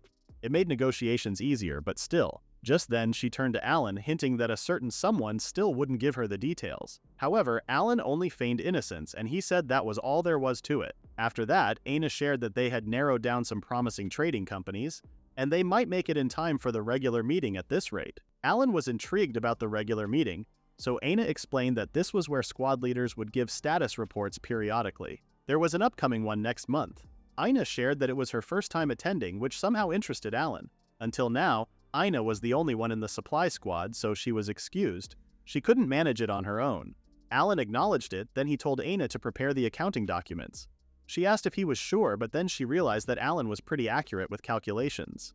If anything, it was his forte. Alan admitted that she was right, but when he noticed the pause in Aina's tone, he reminded her that he was not doing all the calculations himself. Aina shrugged that off and headed for the door, telling him that she was counting on him. When Alan was finally alone, he quickly used his powers to return to the real world, thinking that at times like these, modern conveniences were truly a blessing. In an instant, he returned to Japan, where a computer set was ready for him to finish his task faster. He mentally thanked Akira for doing half of the work, like teaching him how to use spreadsheet software and settings. Teleporting to Japan for Excel is the nerdiest flex in history. Just then, Alan turned his attention to the budget and he noticed that the expense was particularly high. He also noticed the maintenance cost for regular potions, which reminded him of something. He visited Japan regularly, and it wasn't just for product procurement, it was mainly to share information and help with gate research. However, it was difficult to maintain the gate for long periods and other magic couldn't be used. Instead, research on magical power was being conducted using otherworld materials he brought. As part of that, he brought in medicinal herbs and potions. He now planned to ask about it. At that moment, he called Akira over the phone and she promptly picked up. To his shock, Akira appeared behind him asking if he was calling for her. He stuttered, asking how long she had been there. Akira nonchalantly replied that she had just arrived, which made Alan think that he was being monitored. She was just too fast. In the Saionji Group top-secret research facility called Leaf, Yoshida, the chief plant researcher, greeted Alan. Alan apologized for the sudden visit, knowing he was busy. However, Yoshida was actually glad that he came as he wanted to report to him. He explained right away, revealing how the potion worked. The liquid penetrated the cell membrane, abnormally activating the nucleus and promoting cell proliferation. It also seemed to temporarily compensate for damaged areas, so wounds would heal faster. Alan asked Yoshida to explain in simpler terms, so the man elaborately said that the potion could dramatically enhance the natural healing ability that humans originally possessed to heal wounds. However, the genetic information of the medicinal herbs used as ingredients wasn't that different from Earth's plants, at least not enough to have such a dramatic effect on the human body. Alan suddenly cut Yoshida off, saying that it was not the power of the plants themselves. Yoshida confirmed he was right, and it seemed that the unknown energy called magical power was involved. They had expected this from Alan's physical examination. As Alan recalled all his tests, he remembered that he had set world records that exceeded the average human. If built different was a medical diagnosis, this is it. Just then, he realized that Saionji and Sakakibara were stronger than him. Yoshida noticed that Alan was lost in thought, so he asked if there was something wrong, but the young man said no. Just then, Yoshida mentioned that they had succeeded in cultivating some of the medicinal herbs, intriguing Alan. He realized that plants could be brought over alive, which was strange since they could pass through the gate. Despite the astonishing news, Yoshida revealed that their effectiveness was halved in this world. It was probably because there was less magical essence. Even so, if they could establish a cultivation method, it would be worthy of a Nobel Prize. As it stood, most of them would eventually die off. Alan guessed it was natural since they only grew in limited areas in the other world, and it seemed difficult to grow them. Just then, Yoshida mentioned that he was curious about the reverse case. He suddenly asked Alan if plants from this world could retain magical essence, and if they could, what effects would it have? Just then, their conversation was cut short when a woman named Tsukamoto entered the room, saying she had been called. Yoshida turned to Alan, telling him he had a request. He then told Tsukamoto to guide Alan. Not long after, Tsukamoto led Alan to Research Lab 3, which was filled with common earth plants. They gathered the ones with genes similar to the other world's medicinal herbs. Just then, Tsukamoto asked Alan to try infusing the plants with magical power, even just a little bit. Alan complied, though he disclosed that he had never done it before. He directed his palm towards a shelf filled with plants. Then he focused. As Yoshida expected, they couldn't see anything. Even Tsukamoto was disappointed at the outcome. Alan felt a bit sorry, but he definitely felt something. Now it only depended on the examination. After that, Tsukamoto thanked Alan for his participation and she told them that they'd let him know once the results came in. She also shared that, like the potion, there was a possibility that the magical essence would gradually dissipate, so they might ask him to use magic again several times. Alan was surprised, then he told her that he also had a request. Upon returning to Asfial, Alan immediately handed the financial statements to Aina. He also told her that the reports should be fine. As they walked to the regular meeting, Alan asked Aina if the event was that strict. Aina didn't know because it was her first time, and that was why she was frantically checking. Alan tried to calm her down, telling her not to worry because he would back her up if anything happened. He couldn't help but notice just how nervous she was, though. Suddenly, Aina said that she had been wondering about the luggage that Alan had been carrying. Alan asked if she was referring to what he was holding, then he told her that he would explain later. Aina glared at this, as he had never properly explained anything when he said he would. Alan smiled awkwardly, saying he had been explaining as much as he could. He walked forward, saying that he thought about it for the brigade's sake, so she shouldn't worry about that. Aina fell silent, noticing that he had changed a bit. Confused, Alan asked what she meant. At the meeting, Raffen, the vice commander, announced to everyone that she had completed gathering information about the dungeons around the royal capital. Several teams had been scheduled to challenge the dungeons the day after tomorrow. After that, the magic squad was called for their report. Nana, the leader of the magic squad, announced that ever since Alan joined, they had been getting lots of male adventurers wanting to join. However, none of them showed much promise, so they turned them all down. Alan was stunned to know this, as this had been happening without his knowledge. He felt kinda bad about it. Just then, Nana said that this was not exactly a replacement, but there was someone she would like to recommend. Sayonji asked who it was, and Nana revealed it to be Piana Ishan, who was from a knight family. She had a high aptitude for healing magic, and she should be ready in about 6 months. Sayonji keenly read Piana's information, then she admitted that she was the kind of talent they wanted. She was hesitant, but Nana reassured her it would be okay. She was the only one who noticed Piana's potential, so if they wanted to recruit her, now was the time. Sayonji yielded, trusting her comrade's words to be true. Piana's conditions could be the same as Nana's, and she wanted her to take care of it. Nana was overjoyed, saying that she understood. When Sayonji was about to call on the next reporter, Aina immediately stood up. Sis jumped up like her seat was on fire. She anxiously informed everyone that given the incident from yesterday, all negotiations for supplies had been settled. They had also secured the blacksmiths. Alan sat silently beside her, cheering her on. Sayonji acknowledged the report, then she asked if there was anything else. Aina stuttered, frantically flipping through her papers to come up with a response. The other brigade members told her it was okay, and that she should take her time. Alan, on the other hand, was reminded of the time when he was a company employee. He could definitely see that Aina was trying her best. Suddenly, Alan raised his hand, saying that there was one more thing he wanted to report. Sayonji asked what it was, so Alan told Aina to pass a certain item to everyone in the meeting. After reviewing the brigade's expenses, Alan found an issue with the maintenance costs of potions. Sayonji was surprised as she received the item from Alan. It was a new potion container he made using his connections. Compared to the conventional glass containers, this one was more durable, lighter, and less bulky. The most notable feature was the usable period. Due to special treatment, they could now be stored for about 4 times longer than usual, and they could be preserved for 1 month. For more details, everyone could just refer to the document. The brigade members were shocked, unable to believe that it could last for 1 month. They thought a week was the limit, and they doubted if they could trust the potion. It was too ridiculous, and there was no way it could last that long. Sayonji told everyone to be quiet, then she told them that she understood their doubts. However, did they really think he'd tell such an easily disprovable lie? One of the members wanted to argue, but Sayonji cut her off. She then announced to everyone that they could use the new potions alongside conventional potions for 1 month. The results should speak for themselves. Sayonji asked Alan if this was fine with him, and he agreed to it. Sayonji then told everyone that if there were no objections, then she would conclude the meeting. She also reminded everyone to share the information with their squad members. After the meeting, Alan headed to his room. He believed that the new invention should solve the potion maintenance cost issue, and he had to thank Yoshida and the others for it. Just then, he turned his attention to the rose before him.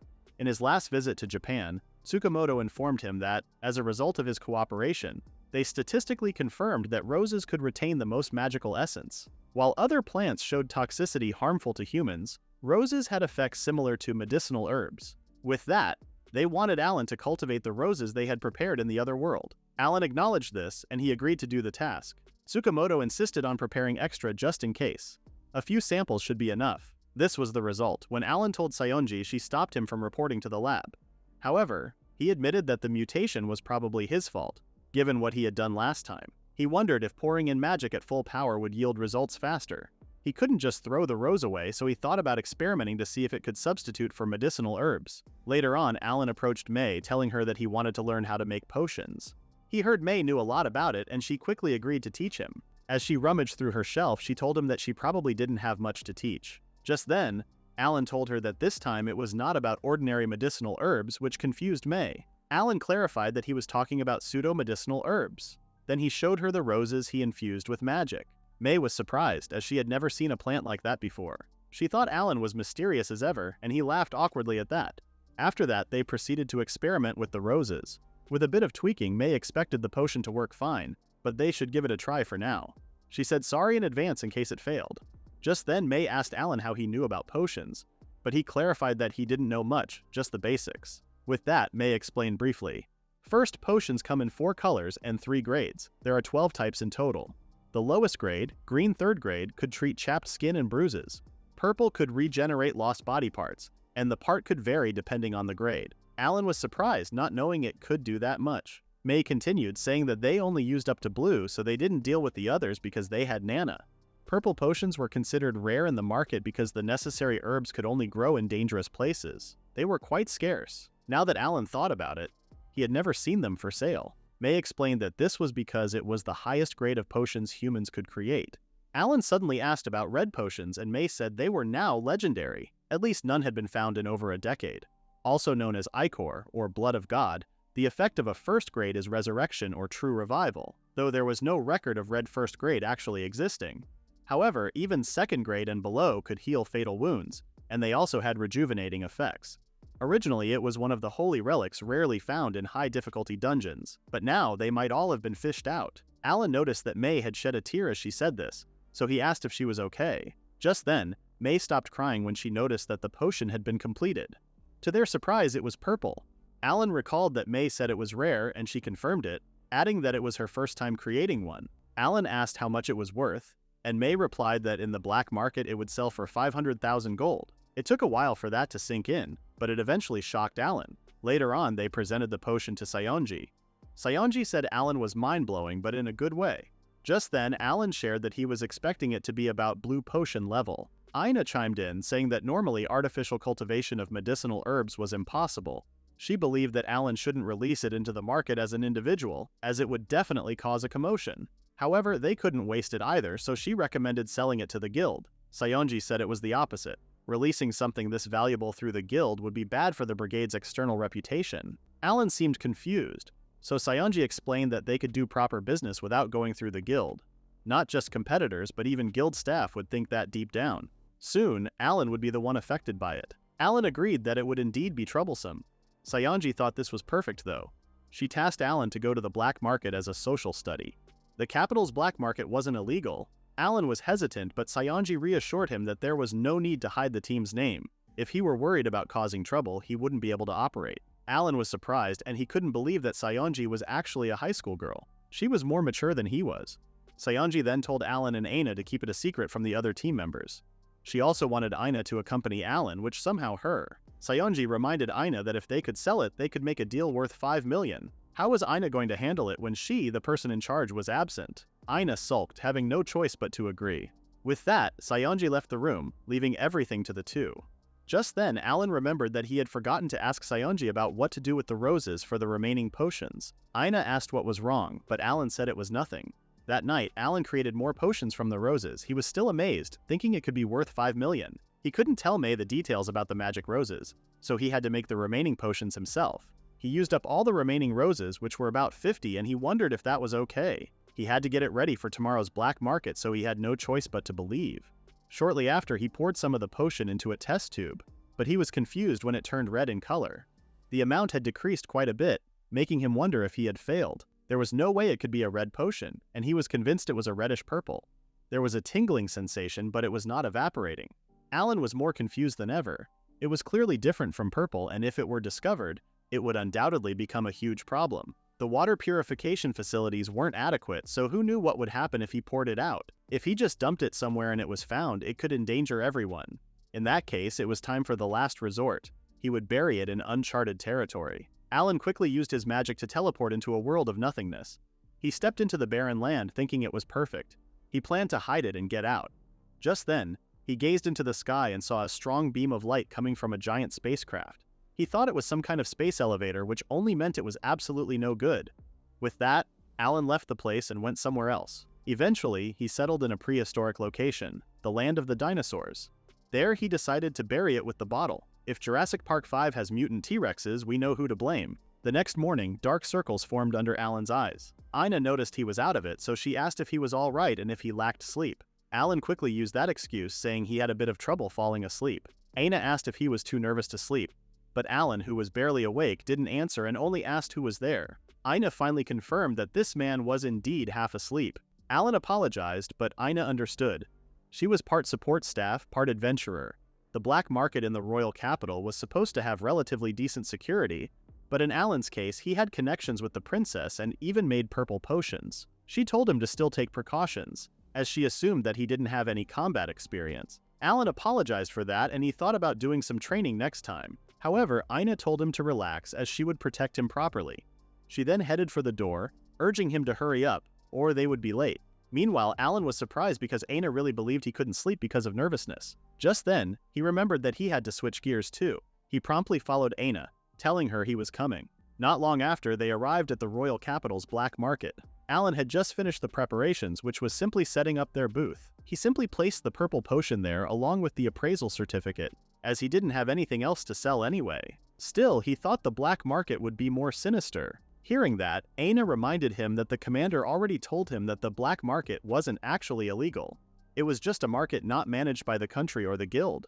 The goods were all legitimate. Still, they needed to be careful. When Alan asked why, Aina explained that one could sell for several times the guild's price, but that meant customers were desperate too. Even if they haggled you down, you wouldn't be charged with a crime. Alan sarcastically asked if he looked like someone who would give in to haggling, but Aina said no. Still, everything she said was true. Just then, Alan shifted the topic, saying that it was almost time for the opening. As soon as shops opened for business, the place suddenly turned chaotic. People ran in all directions, while some argued and pushed each other. Even Alan and Aina were shocked by how fast people ran before them. Alan asked if the black market was always like that, but Aina said no. There were clearly too many people. She wondered if there was something rare being sold, while Alan was starting to get a bit worried. They both hoped they could leave early. Moments later, a man approached their shop asking if the potion was the real deal. Alan confirmed it, asking the man if he could see the appraisal certificate. Still, the man was skeptical, arguing that anyone could forge something like that.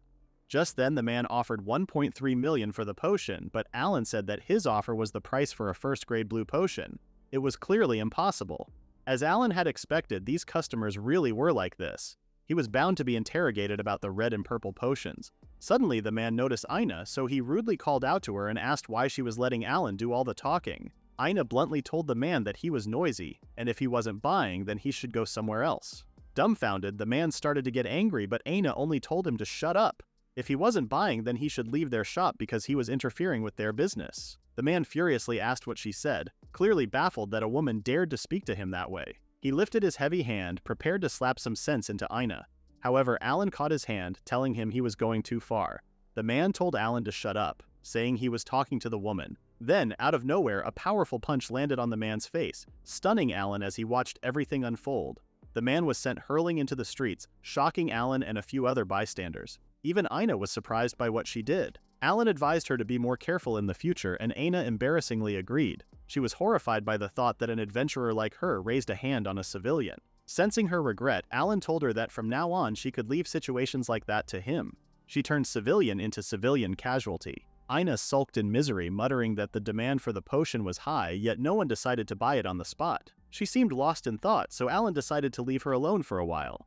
Suddenly, someone approached the shop and he was somewhat interested in the guild's appraisal certificate. An adventurer told Alan that he wanted to buy the purple potion. Alan stuttered and thanked him, relieved that someone had decided to buy it right away. Suddenly, the adventurer asked Alan how he acquired the potion, and he replied that he used various connections. Hearing that, the adventurer asked if there was a possibility of restocking, but Alan didn't make any promises about it. Just then, the adventurer gave Alan his contact information and he introduced himself as Maxwell. He told Alan that if he restocked, he would like the potion to be sold to him. If he brought it to the guild, they would handle the purchase and he wouldn't mind paying whatever price he asked. Alan took the card, stuttering as he said he understood. Alan asked Maxwell if he was sure, though he disclosed he didn't plan to charge exorbitant prices. Maxwell reassured him that it wasn't a problem. Potions themselves were subject to large price fluctuations, and if monsters suddenly increased or conflicts arose, the price could double. However, purple potions were rarely put up for sale, maybe once a month at best. Many adventurers quit because they couldn't heal their injuries. Just then, Alan asked if regenerative treatment was difficult even for healing magic users. He assumed that there weren't many healing magic users to begin with. Maxwell replied that there were some who could do it, but you could count them on one hand. It was impossible for an average adventurer to hire one. That was why Maxwell said he would pay any price. If money could overcome the impossible, it was cheap. With the potion, he could also treat his comrade. Last month, one of them lost a finger and they needed to cut off the affected area again and apply some potion. That was why Maxwell wanted to keep it in stock as much as possible, and he counted on Alan for it. Meanwhile, Alan stuttered as he acknowledged his words. Maxwell then said he was lucky that day. Suddenly, he noticed that the nearby street was overflowing with people. Now that Alan had thought of it, he wondered if something was happening that day. Maxwell then shared that elf slaves were being brought in that day, though he didn't know the details. Hearing that, Alan was intrigued. After selling the potion, Alan and Aina looked around, as they were there for a social study too. Alan followed, though he wondered if it was okay. As Alan looked around, he noticed some slaves waiting to be bought. He didn't know the country had a slave system, which was different from what he had imagined. However, Aina told him it was on a small scale. Alan noticed the paper the slaves were holding, so he asked Aina about it. Aina explained that it was a document listing salary and job conditions, and it also included contract periods and qualifications. Alan was shocked to know that slaves were paid, and they could even choose their jobs. Slavery, but make it corporate. Aina was shocked at his reaction, and she asked what country he was from. She then explained that the people who came to their country weren't those who became slaves due to debt or crime. That was why both parties needed to agree to a contract. The advantage for employers was that they could place secrecy and behavior restriction magic on their slaves. It was like having a servant bound by a contract. However, most of the work was tough unless they had some special skills. Just then, Alan asked if elf slaves were rare and Aina confirmed it. She wouldn't be surprised if one cost 10 million a month. Alan was now lost in thought, thinking about the elves who came to the black market by themselves. And most importantly, why did they? Just then, they came across a huge crowd. Alan said there were a lot of people, while Aina complained about not being able to see what was ahead. Alan turned to Aina, telling her to be careful not to get separated. Meanwhile, Aina freaked out, seeing that he was being swept away by the crowd as he said that. She tried to go after him, but the crowd was stronger than her. After a while, she finally caught up to Alan, but now they were both stuck. They got swept quite far, and they didn't even know where they were. As Alan struggled, he noticed that Aina seemed entranced by the figure before her. When Alan turned to look, he saw a mysterious elf on a podium reading a book as she ignored the large crowd. Alan was dazed, and Aina said that the elf was beautiful. Alan suddenly noticed a framed paper, assuming it was a list of conditions. The elf had no salary preference, contract period, or work content. As Alan read, he was intrigued by the last item on the list. The elf was looking for a buyer with 1 red potion, 3rd grade or higher.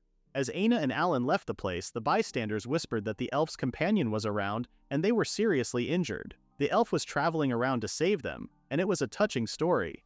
However, they wondered if it was worth a red potion. That was why her conditions were like that, and maybe the elf would make it worth it for the buyer. As Alan listened, he was convinced that the red potion might be worth more. But that wasn't it, and it wasn't about that. Alan thought it wasn't a fair exchange, it was just a sacrifice. At this rate, that child would be in danger. However, Alan might be able to make a red potion. If only he could do it. Just then, Aina checked in on him, noticing that he suddenly stopped. Alan apologized, as he was just thinking. Aina asked if he was concerned about the elf, but Alan frantically denied it. Aina fell silent for a moment. Then she told Alan that if he sympathizes with everyone, he wouldn't last. She advised him to save his compassion for those he could actually help. She asked if he got it, but Alan was too stunned to speak. He then thanked her, admiring her for occasionally saying something good. Aina replied that he said one word too many and that she was different. She quickly resumed walking, telling Alan that they should head back. Alan thought that Aina probably meant it differently, but in a way she pushed forward. He could use a tight-lipped employee anyway, especially in repacking and sorting goods.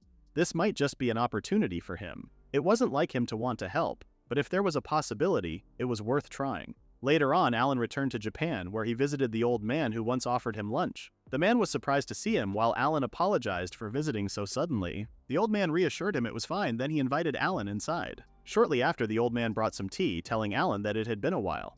He asked if he wanted to stay over for dinner, and he had just harvested some eggplants. Alan brimmed with excitement and asked if it was okay, though he was quickly embarrassed by it. Suddenly, he sat formally, causing the old man to ask why he was doing that. With a serious tone, he told the old man that he had something to ask of him. The old man was puzzled, so he asked again if Alan wanted to borrow some land.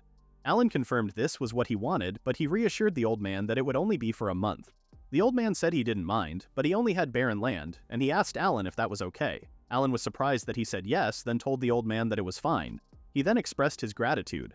The old man told Alan to use the land as he liked, then he insisted on treating him to a meal. Now, Alan managed to borrow the field, but this was his first time farming, and he wondered if it would go well. Just then, someone called out to Alan. To his surprise, a young man riding a tractor was getting close. Alan was surprised, seeing that a reliable helper had arrived. Alan thanked Kita, the young man, and asked if he had just driven a tractor. Kita explained that he borrowed it from his parents because they were farmers. Even so, he was amazed at the sight of the tall weeds which foreshadowed the work they had to do. Just then, Kita asked Alan what his schedule was like, and he explained that he planned to plant 4,000 rose bushes next week. He was aiming to harvest in a month, but the seedlings were still in the bud stage. This made Alan realize that it might be too difficult after all. However, Kita said no and insisted they could manage, which surprised Alan. Alan asked how he knew, and so Kita pointed to the field and told him to look. The types of weeds were different on either side of the line, and now that Alan mentioned it, Kita noticed that there were no troublesome weeds on the field side,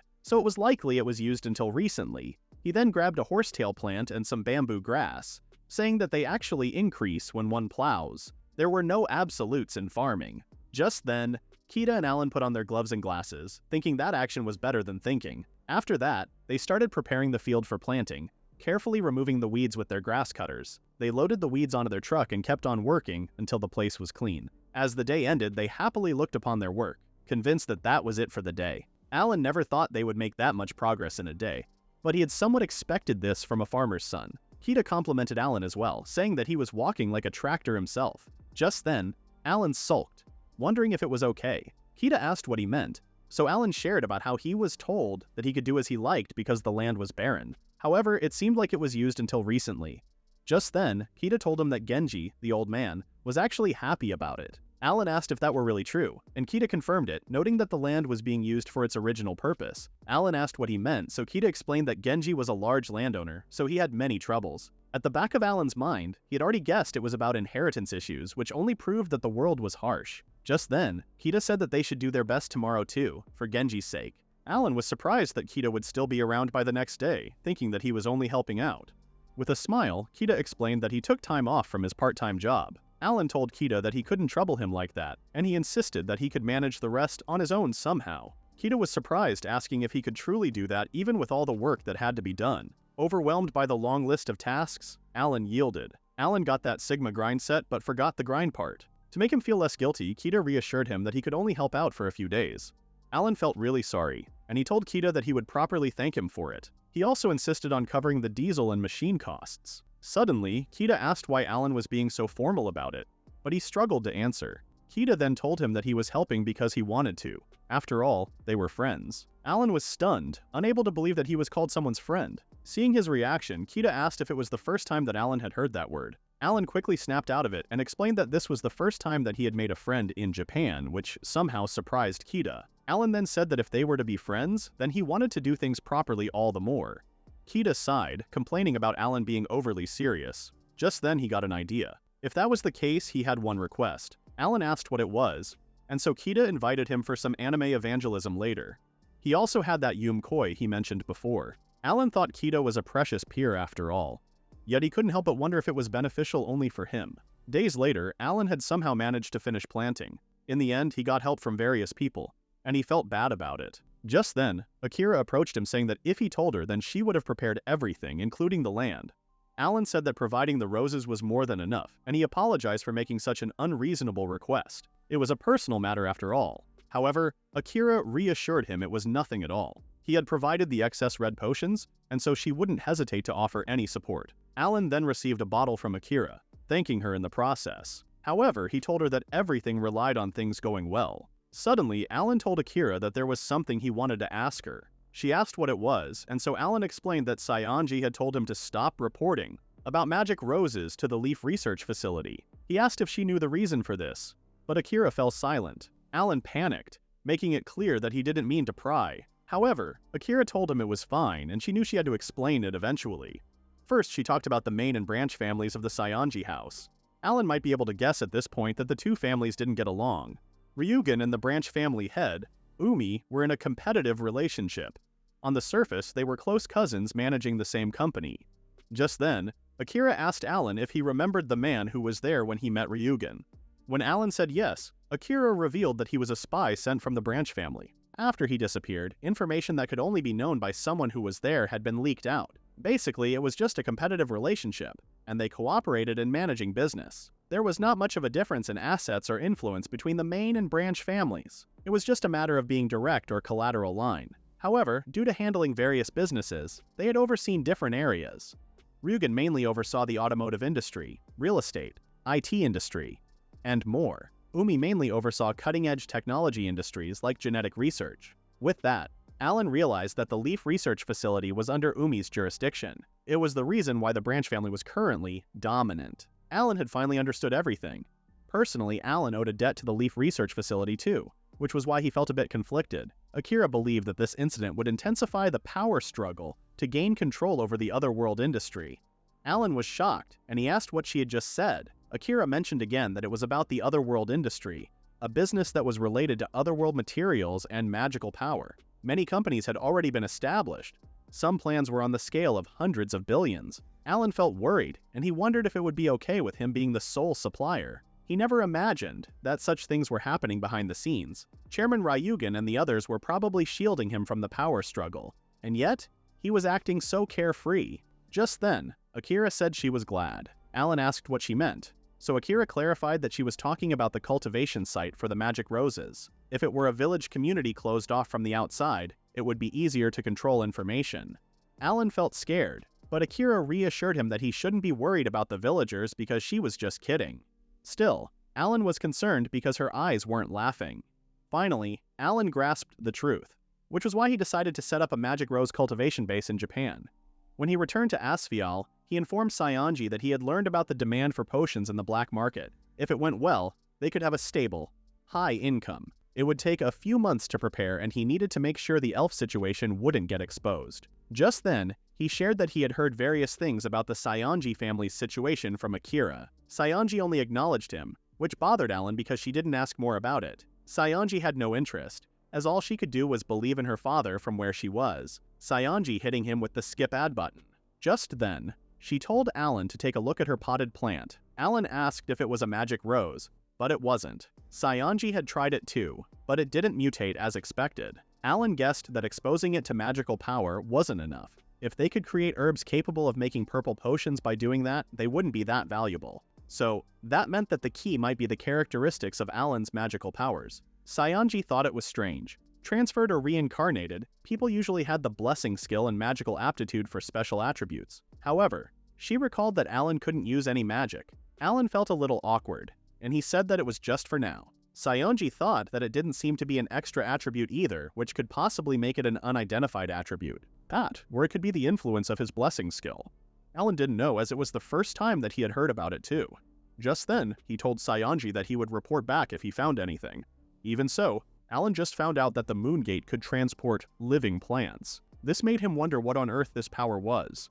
There was still so much that he didn't understand. Later on, Alan went to the N5 Magic Academy, and as he walked the halls, he thought about how he needed to prepare things other than red potion. However, he wasn't sure if that would work out either. Not long after, a maid greeted him, saying that they had been expecting him and that he should enter. Alan thanked her, and as soon as he entered the room, he thanked someone for coming despite their busy schedule. That person turned out to be Chris, and she wondered what brought Alan to her. Chris was intrigued when Alan told her about the elf slave, as it seemed like something straight out of a light novel. Alan explained that he only wanted a discreet employee, but somehow, he couldn't leave them be. At the back of his head, that definitely wasn't his intention. Chris figured it was something like that, but more importantly, she wondered why Alan was in such a place. Alan panicked and tried to think of an answer, but his avoidance only made Chris excited. She wondered what on earth he was even saying with that straight face. Just then, she told Alan not to worry, as she wouldn't eat him or anything.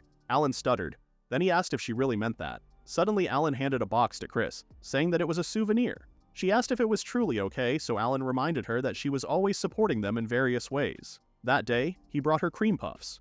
Chris thanked him and said that she would always be indebted to him. She then told him that she would enjoy it with her family later. She suddenly froze the entire box, shocking Alan.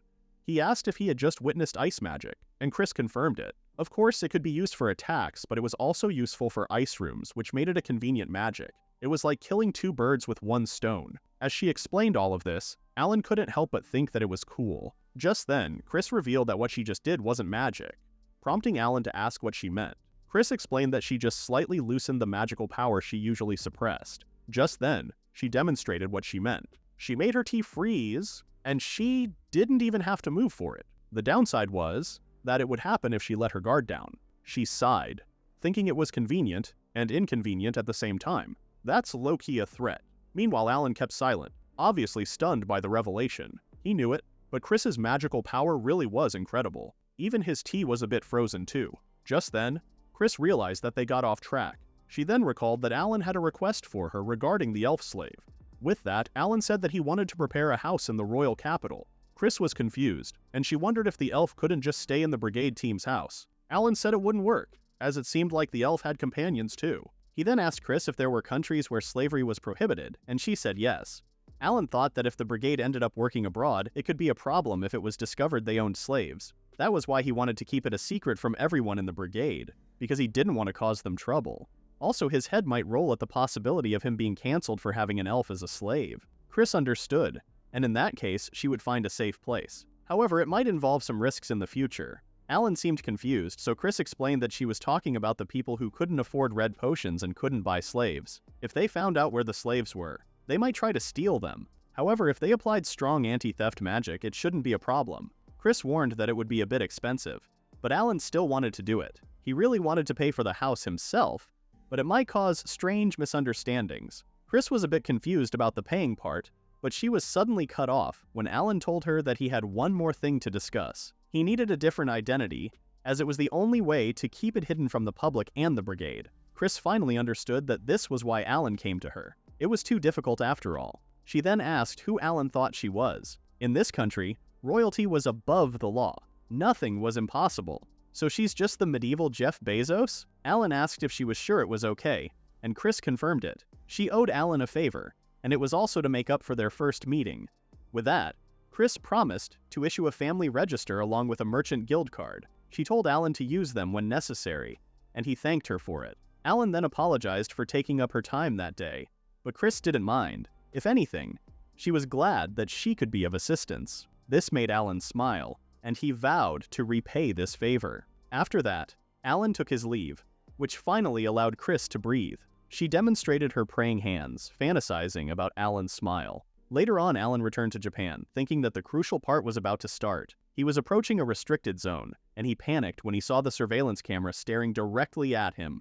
From afar, a man was looking at him through his binoculars. Alan thought it seemed pretty intense, but Akira reassured him it was just security. He asked if it wasn't a bit excessive, but Akira said no and insisted it was necessary. As she mentioned before, they couldn't let this matter leak to the outside. This garden got more defense than the president. However, it was only a matter of time before the existence of the other world would become public knowledge. This was also for Alan's safety, and she asked him to understand.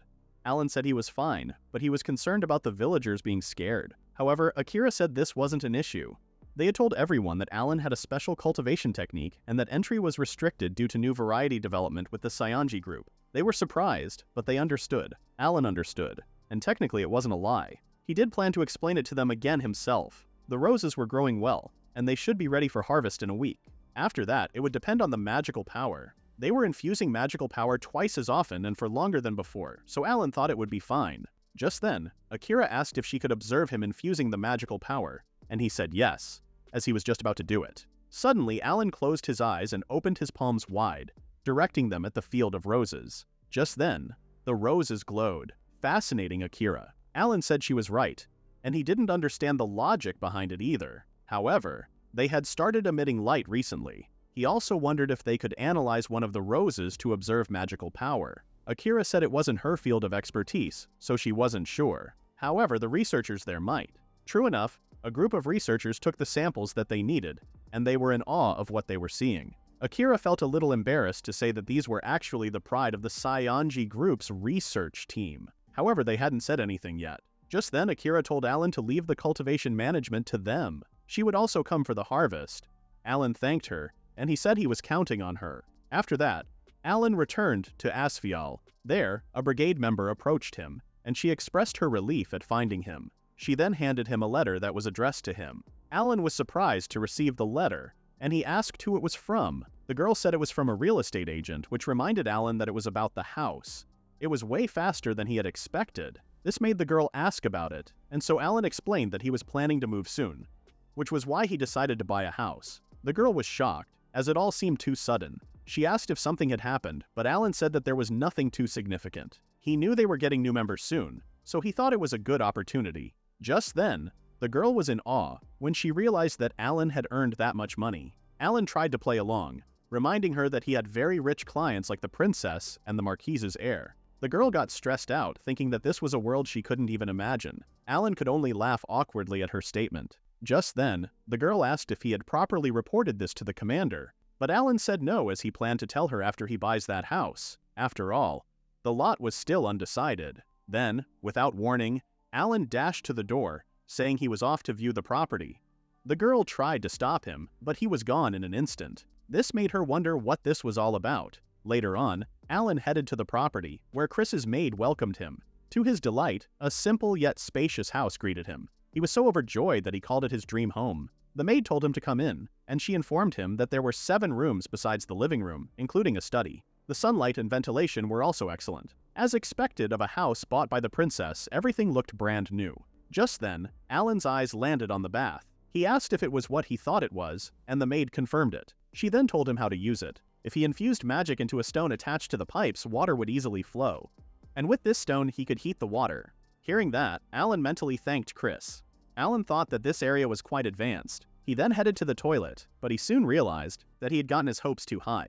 Toilet must have looked at him like, "Bold of you to assume I flush." Suddenly, the maid called out to Alan, mentioning that there was nothing in the storage spaces and that she had checked them all. Alan quickly apologized, as he was just curious about the storage capacity. He felt embarrassed because he acted like he was at the inn. Just then, the maid asked for his thoughts after seeing everything. Alan said he had no complaints, and he suggested proceeding with the contract as is. The maid agreed, and she went to prepare the documents. As Alan waited, he decided to explore the area. When he got outside, he sat by the front porch. He started to worry when he realized that he hadn't even made the red potion yet, but he had already come that far. If he failed, he would be living alone in that house. If only you didn't bury the first one in the Paleolithic era. However, there was no point in thinking about that now. All that was left was to wait for next week. Still, he wondered what kind of person that child was trying to save. Days later, Chris handed the guild card she promised to Alan. Alan thanked her and said that it was a big help, but he was caught off guard by the name written on the card. Kuramusu Hakuba Issei, a merchant. He asked what it was, so Chris explained that it was a new identity, and she thought using Whitehorse Kyun's name was nice. Sis really treating this like Build-A-Bear, but for identities. Alan was the one who asked for it, so he believed it was fine. However, he was quite confused by the Kuramusu in his new name. Suddenly, Chris cleared her throat and said that there were several things she needed to explain. She wanted to go through them in order. First, she asked Alan if he knew that guild cards had ranks. He said yes, and he recalled that both adventurers and merchants had the same 5 ranks. From lowest to highest, the ranks were iron, bronze, silver, gold, and platinum. For adventurers, it was based on defeating powerful monsters or conquering unexplored dungeons. For merchants, it was based on the size of their company and the amount of taxes paid to the guild and the country. Just then, Alan said that he had never seen a red-purple card like his in the guild. Chris explained that it was only natural because the guild only had the authority to appoint up to the platinum rank. Alan asked what she meant, and so Chris revealed that there was one more special rank in existence. Something that piqued Alan's interest. It was Kuramusu, the highest rank, named after the rarest ore in the world. It was the only one that required royal approval. Usually it was given to large trading companies that had made great contributions to the kingdom. She then mentioned that this Kuramusu rank was the same as what the presidents of Marcus Trading Company and Zoa Peddlers Association had. Alan was shocked, realizing that those were the 2 biggest trading companies in the country. This made Alan question what on earth happened to result in something like that. Chris felt a little awkward, but she began to explain. A few days prior, she talked to her uncle, Romanus Fey Kynres III, the king of the Kynres Kingdom. She informed him that she had acquired some special connections, and she really wanted him to try them. Romanus was curious, and he was surprised when Chris presented him with one of Alan's delicacies. He asked what it was, and so Chris explained that they were foreign sweets called cream puffs. Romanus said that they looked like stones, but they were surprisingly light. He gave it a bite, and he was instantly hooked by the light and fragrant pastry. It had a smooth, sweet filling, a completely new sensation. Chris asked if he liked them, and Romanus said yes, but he wondered where she got such things. Chris revealed that it was from a merchant she had recently taken on. She then mentioned that she had a request regarding the matter. Romanus told her to speak, so Chris said that she wanted to give this merchant a new family register and a certain level of status. He dealt in rare items like the cream puffs, but his operation wasn't very large. The king understood, and he made sense of what the interaction was about. Of course, one would like to protect a confectioner capable of making such delicacies. If a merchant lacked power, their family might be taken hostage, or someone might try to forcibly steal away their artisans. Romanus Deadass created a witness protection program for desserts. Chris was about to say something, but Romanus unexpectedly said that Kuramusu should be fine. She buffered for a while, and she was shocked right after. The king's advisor told him that if he decided so easily, there might be opposition from others. However, Romanus only mentioned that the advisor would give the confection to his wife and daughters later. It would be good to confirm with them then, and he doubted anyone would object. It was just a confection, and yet it wasn't just a confection. Rather than letting Alan go to another country, it was better to treat him well. Besides, even if he didn't want to, the day would come when he would have to step into the limelight. That cream puff had that much power. Chris concluded her story of how everything happened. Alan was stunned, and he couldn't help but say that it had turned into something outrageous. Chris stuttered as she explained the bright side of things. With this, acquiring land would be easier, and Alan could borrow unlimited funds from the guild without collateral. Alan suspiciously asked what was up with her tone. Then he agreed she was right, but was still worried. That moment when you wanted an internship, but they hand you the nuclear codes. Chris defeatedly admitted that she really only intended for it to be silver rank or so. Noticing her regret, Alan told her that, in a way, the situation might be good. Given what he would be trading, something that flashy was easy to understand. He then thanked Chris, not just for the house, but also for helping him out. He also reassured her not to worry about it. He was aware that he had asked for too much, so to compensate, he told Chris to only say the word if there was anything she wanted him to procure. Chris was going to reject the offer, but she stopped when she realized Alan said anything. Worried, Alan nervously said it was limited only to what he could procure. Chris planned on asking him again when things settled down, then she smiled at him. Alan awkwardly agreed, but he wondered what it was all about. Just then, Chris remembered that she had something she wanted to give him. She thought if he was going to use a false name, then he might need a disguise too. She wasn't sure if it would fit, but she gave it to him anyway. Alan thanked her, but she didn't have to go that far. To his surprise, Chris had gifted him some sparkly and lavish clothing. Something fitting for someone named Kazuhoshi Hakuba. That wasn't a disguise, that was a drag debut. He tried it on for a bit, but he quickly excused himself to leave. However, Chris desperately pleaded with him to try on the tip of the sleeve, which he had no choice but to comply with. After that, Alan returned to Japan to tend to the roses.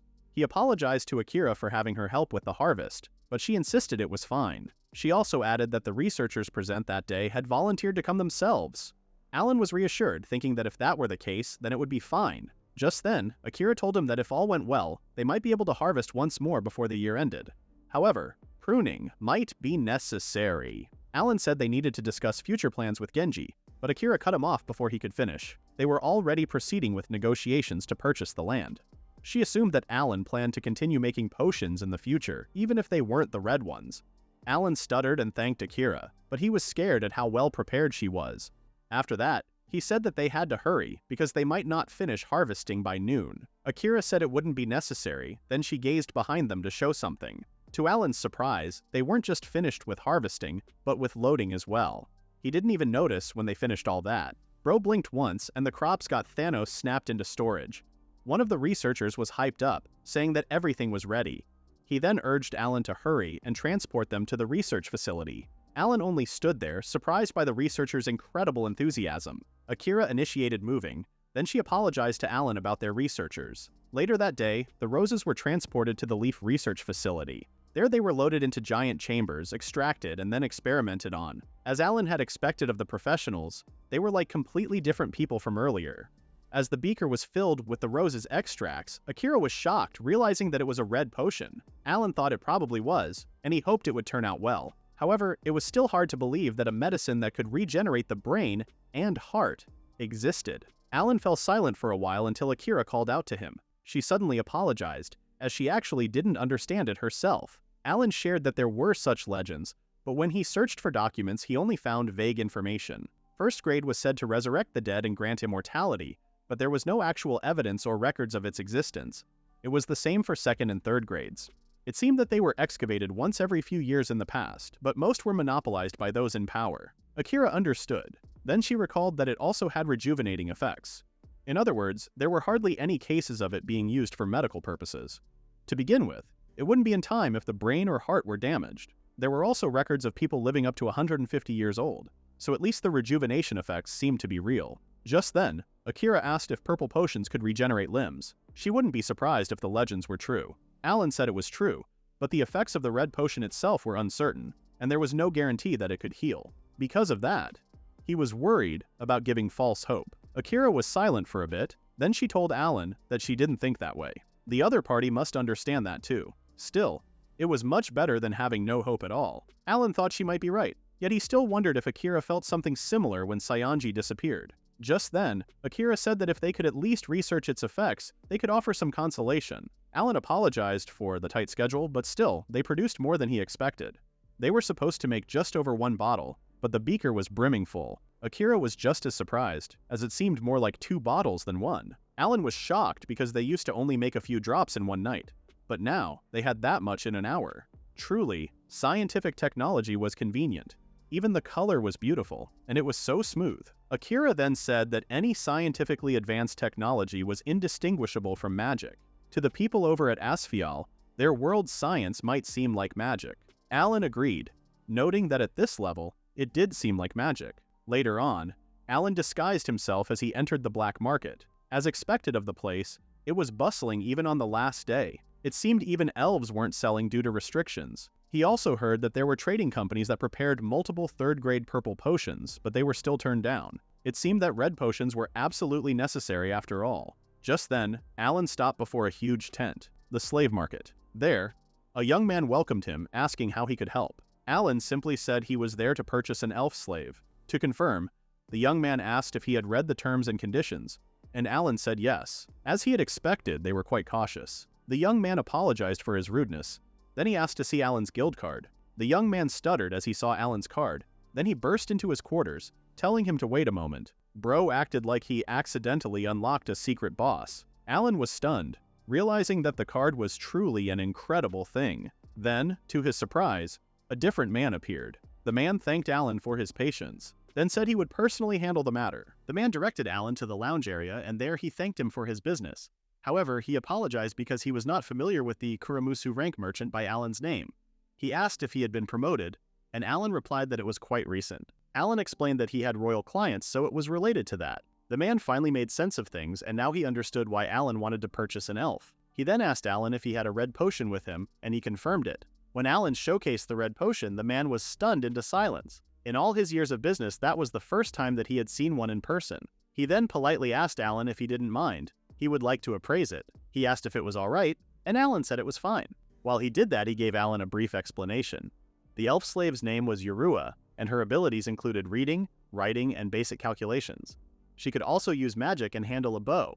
She had extensive knowledge of plants, and she could work as a servant, adventurer, or even a researcher. Alan had read from somewhere that elves were knowledgeable about plants, so it must be true. She might be able to help with cultivating magic roses in the future.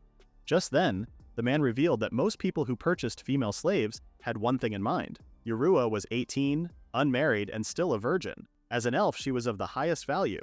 Yorua out here being treated like limited edition Pokemon merch. Just then, Alan said he was hoping for a Type 3 labor contract, which surprised the man. The man then asked Alan if he was even familiar with the going rates for slaves, but he admitted that he didn't know in great detail. The man then explained that elf slaves were usually about 5 times the price of normal slaves.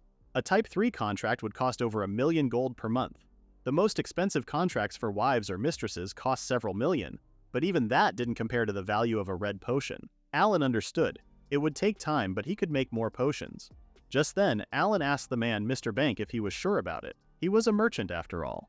Mr. Bank replied that it was true that selling goods was important, but he valued trust just as much. Just then, a woman informed Mr. Bank that the appraisal of the potion had been completed. He asked how it went, and the woman revealed that the result was a red potion, grade 3, meaning it was genuine.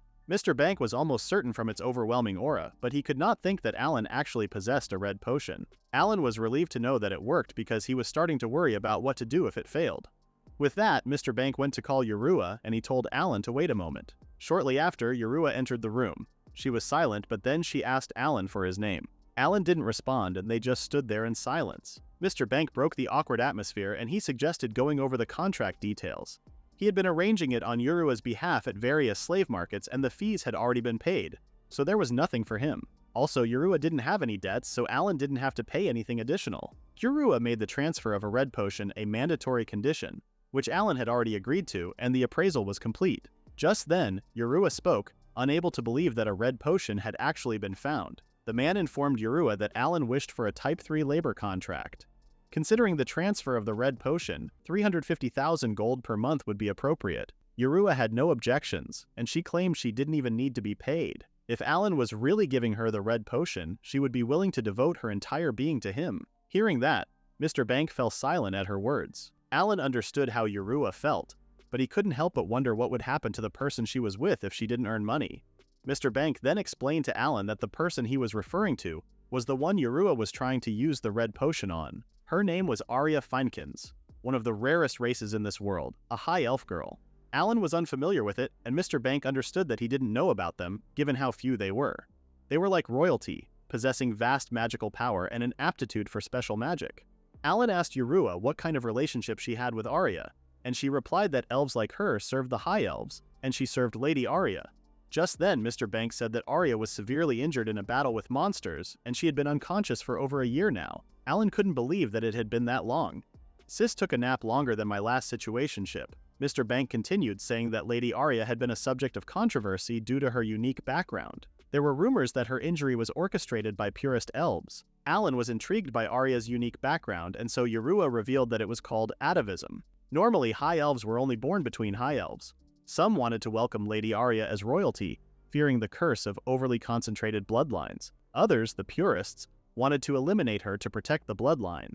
The elves were divided, and it was possible that purist elves might attack in the future. After that, Mr. Bank informed Alan that there was less danger if they lived quietly in the royal capital. The forest of Gaja, where the elves lived, was 2 countries away from where they were. He should be fine as long as he didn't go there. Alan understood, and he said he would keep that in mind. Even so, it was unexpected in many ways, but he couldn't help but wonder if Yurua telling him before the contract was part of her personality. Truly, high elves were future problems. In any case, Alan decided to deal with it after Arya healed right. That night, Alan went to see Arya. She didn't look like she had been sleeping for a year at all. On top of that, he felt a sensation that was similar to Chris's, and it had such immense magical power. Yurua explained that even so, Arya's magical power was less than half of what it should be. She had been barely surviving while constantly consuming magic. Alan was shocked, as this was merely less than half. Arya probably didn't match up to Chris, but it might be several times more than Saionji. Just then, Mr. Bank asked Alan if he was truly sure about it. Alan confirmed his wishes and told them to proceed. With that, a doctor prepared the red potion and slowly made Arya consume it. A few hours passed, and they saw no major changes. She was still unconscious, and they couldn't help but wonder if it wasn't working. Mr. Bank and Alan started to lose hope, especially Yurua, who had been calling for Arya's name. As the clock continued to tick, Yurua held Arya's hand, weeping in despair. Then to her shock, Arya's hand suddenly twitched. Arya slowly opened her eyes and muttered Yurua's name. Yurua was speechless, tears welling in her eyes. She finally broke down in tears, relieved that Arya woke up. Everyone in the room couldn't believe it. Yurua kept on crying while Alan stood there smiling in relief. Just then, he headed for the door, prompting Mr. Bank to ask where he was going. Alan replied that he would come back another day, as he didn't want to intrude when they were having a moment. He told Mr. Bank that he was heading off, but as he approached the door, he was greeted by a bunch of people who were curious about Arya's state. A woman who was in the room with Alan informed the others that Arya had woken up safely. They were shocked, and they knew they had to tell everyone. Mr. Bank told Alan that the woman usually maintained a composed demeanor, but despite appearances, she was quite sociable. Alan thought that it seemed so, and he could tell from the reaction. Just then, another woman approached Alan asking if he was the one who bought Yurua. When Alan confirmed she was right, the woman was relieved as she wanted to give thanks. She started to tear up as she shared that Yurua was about the same age as her child, so she couldn't help but think of her as a daughter. Alan was a bit surprised to hear that, and he wondered how old the woman was. Just then, he felt a sudden wave of sadness. Yurua was going to become a slave now, but of course he didn't intend to treat her badly. She probably wouldn't be able to return home for a while. Just then, the woman chuckled, making Alan ask what the matter was. The woman then revealed that she used to be a slave too, confusing Alan. She went on to explain that different countries and cultures weren't as big a deal as others might think. Her husband was her former master when she was a slave. Not her dropping trauma lore like it's a fun fact. She smiled as she said that there might be wonderful encounters along with the hardships. Alan asked if that was true and the woman confirmed it. Although the woman was human and Yorua was an elf, she was sure that with Yorua's strong spirit she would manage from there on out.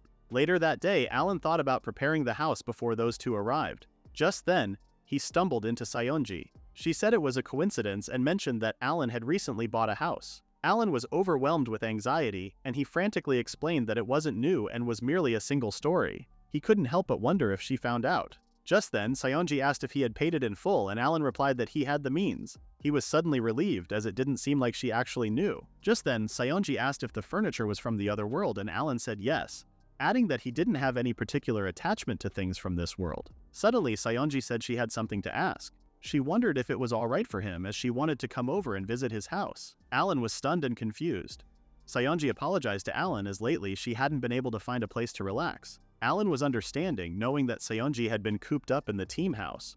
However, he still wondered why she chose his place. Finally, they arrived at his house. As they entered, Alan apologized for not having much, but he told her to make herself comfortable. Saionji thanked him, but she still felt sorry for the intrusion. Just then, Alan entered his room and told Saionji to take her time, which confused her. Bro acting like an Airbnb host, avoiding eye contact. She asked where he was going, and she reminded him he was the host. She thought it would be troublesome if he weren't there, and she wanted him to show her around too. Left with no choice, Alan returned because Saionji was okay with it. After that, Alan showed the living room to Saionji. She noticed that there really was nothing there, and Alan confirmed the obvious truth. Suddenly, Saionji told Alan that she had one more thing to ask. She wondered if he could open the moon gate there and connect it to her home in Tokyo. And so, Alan opened the moon gate in his house, and he took out some furniture from it. Amazon Prime, but make it interdimensional. He was surprised, so Saionji explained to him that Akira was taking care of it from the other side. Alan asked what it was all about, but Saionji insisted on explaining it later. For now, she wanted him to take out the table. After that, Saionji relaxed and sipped some tea. As she had expected, Akira had done good work. Just then, Alan approached her, apologizing for interrupting her while she was relaxing. He was wondering if she could now explain what was going on, and Saionji finally agreed. Alan thought that Saionji couldn't take back all the furniture with him, and surely she didn't plan on living there. Saionji knew, as she wasn't some uninvited wife moving in. Although the furniture weren't brand new, she wanted Alan to consider it as a housewarming gift. Alan couldn't believe that all of it was his, but Saionji confirmed it. She guaranteed the quality, as they were all custom-made items from trusted brands. She also wanted him to let her know if anything was missing. Alan stuttered as he thanked her, and he wondered how much it all cost. Just then, Alan asked if the coffee maker was included, and Saionji said it was the plan. He then told Saionji that he couldn't drink coffee, but this only irritated her because that comment was unnecessary. She handed him a cup of coffee, which he ended up receiving. He decided to take a sip, and he thought about keeping the coffee maker anyway. He was surprised, as the coffee was actually good. Saionji proved him wrong, and she claimed that taste buds could change with age. In Alan's case, it might be because of his new body. Just then, Saionji shifted the topic, and she mentioned the elf that was being sold in the royal capital's black market. Without facing Alan, she asked if he had happened to buy her. This conversation swerved harder than Mario Kart. Alan was shocked that she knew, but he kept his composure and asked why she thought that. Saionji explained that everyone in the royal capital knew that the elf was being sold. Before proceeding, she asked if Alan was following her story, and he said yes.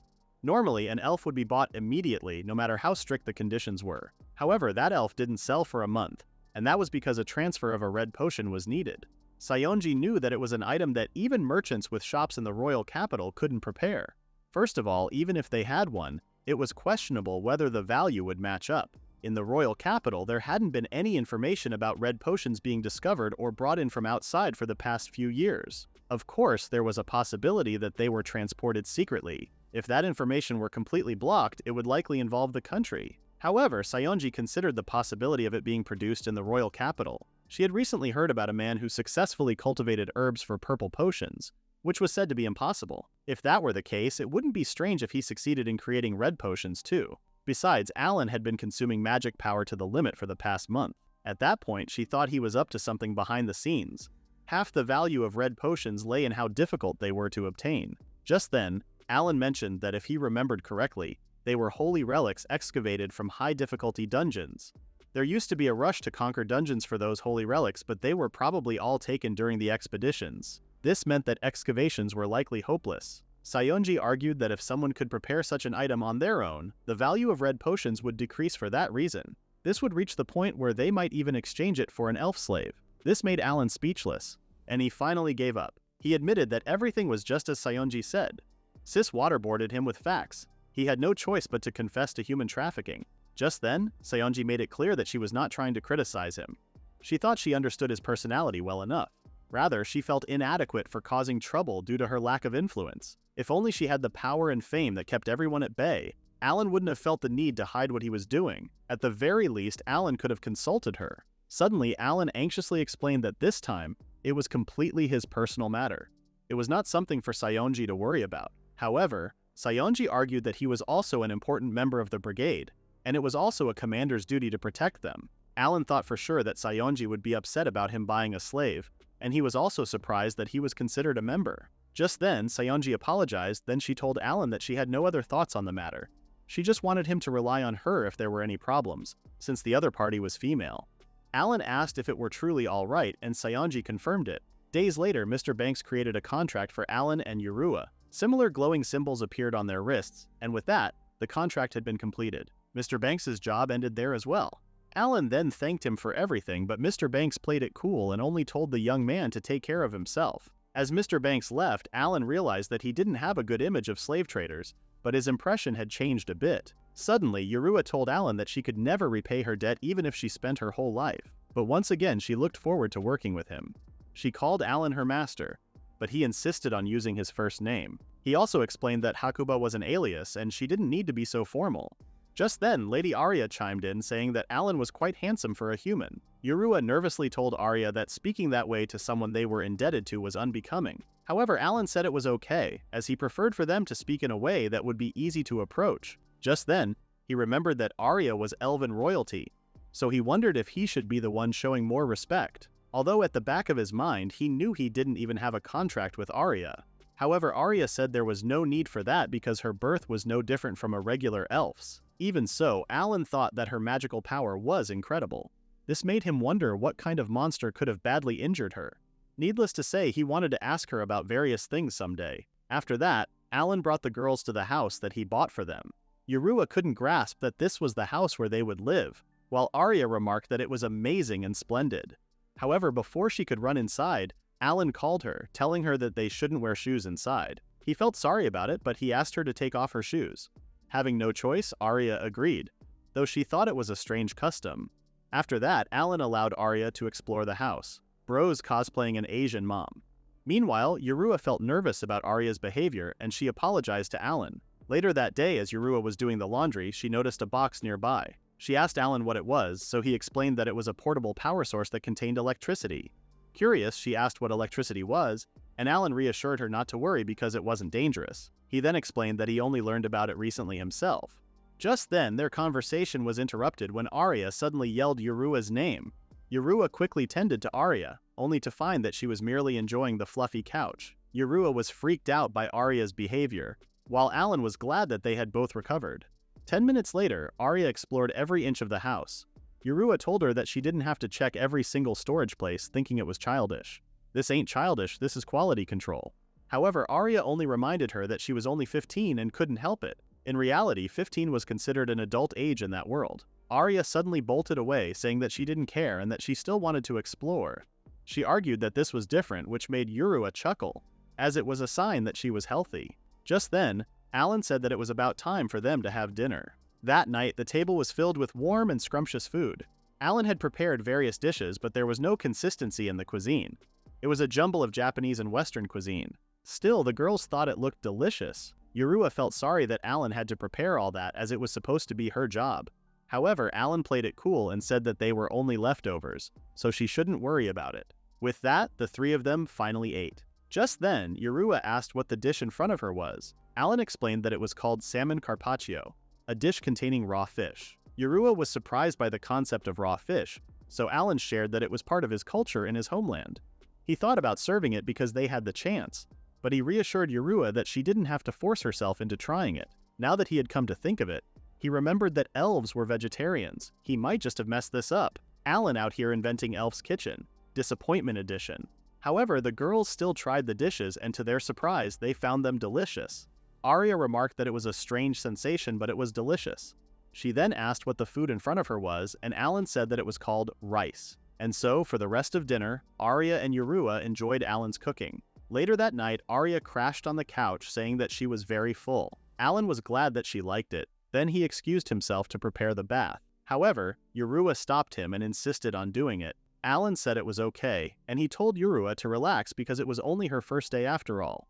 Yorua was stunned, and so was Arya. Arya thought that they seemed to be bought by a good man, but of course they still didn't know for sure.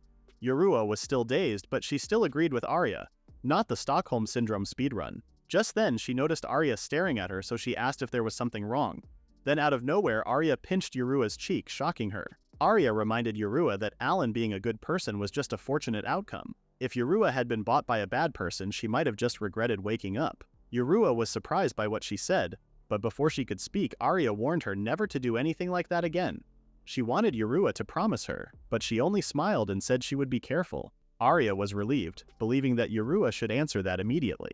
Just then, Alan remembered something and he peeped from the bathroom door, telling the girls that he also had some dessert. He asked the girls if they wanted a bite, so they instinctively smiled at each other and said yes. The next day, Alan woke up early. He stretched his limbs and remarked that it was nice to own a house. Just then, he found a letter in his mailbox. He wasn't expecting anything, but the letter was from Ray Castellano. Yorua told Alan to do his best work, while Arya told him to come back soon. Just then, Alan apologized because they must be bored staying at home all the time. They had to do so until things settled down. However, Arya argued that it was more fun than when she was living in the forest. Besides, she had the important job of reading through all the manga in the study. Alan was relieved, then he bid the girls goodbye. They saw him off and told him to take care and have a good day. With that, Alan finally set off to start his tasks. He had 3 main jobs. The first was his work as a member of the Gyogetsu Brigade, where he was mainly in charge of procurement and accounting. The second was his work as the brigade's merchant. Although he was still a novice iron rank merchant, he worked semi-independently by dealing with sweets and books imported from Japan. The last third job was his work as Hakuba Issei, a Cremus class merchant.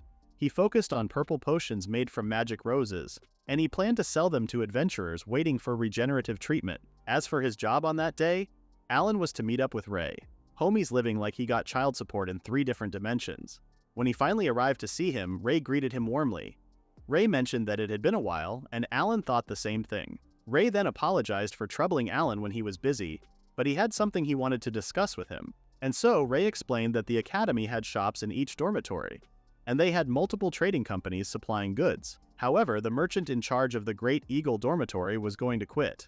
So, Ray wanted to recommend Alan as a replacement. Alan stuttered at the thought of it, but Ray seemed sure and asked what he thought about it. Alan was worried because it was a massive school with thousands of students. He didn't think he could handle it. With that in mind, he told Ray that he was flattered by his offer, but his daily necessities might be a bit difficult. He believed he could do his best, but he had his doubts. Just then, Ray said that he was not asking for anything unreasonable. He only wanted Alan to handle entertainment and luxury goods. Alan asked what he meant, so Ray mentioned the trading cards that he bought from Alan before. His brother and subordinates really liked them, and he wanted Alan to supply that kind of merchandise. Alan finally understood, and he said it would be possible for him. Bro went from human trafficker to Pokemon card scalper. Ray was delighted, and he thanked Alan. He then laughed as he shared that his brother Roan was especially obsessed with trading cards. He had been winning every day for new packs, and it had been difficult to moderate. With that, Ray told Alan that he would be counting on him from now on. They then shook hands, settling their agreement. However, at this time, Alan had no idea that the entertainment goods, centered around trading cards, would cause such a commotion throughout the academy. Later that day, Alan went home and silently browsed through a magazine. Arya suddenly popped out of nowhere, asking him what he was doing. Alan lowered the magazine and explained that he was studying a card game called Trading Cards, which piqued Arya's interest. She wanted to know about it too. To show her, Alan pulled out a small set of cards he had with him and handed them over. Her eyes sparkled as she saw the beautiful cards, and she remarked that they were amazing. She asked how she could play, and so Alan took out the magazine and invited Arya to study together. The game, he explained, was about building a deck and battling with it. There were 7 main types of cards, each with its own roles and effects, with rarer ones generally being more powerful.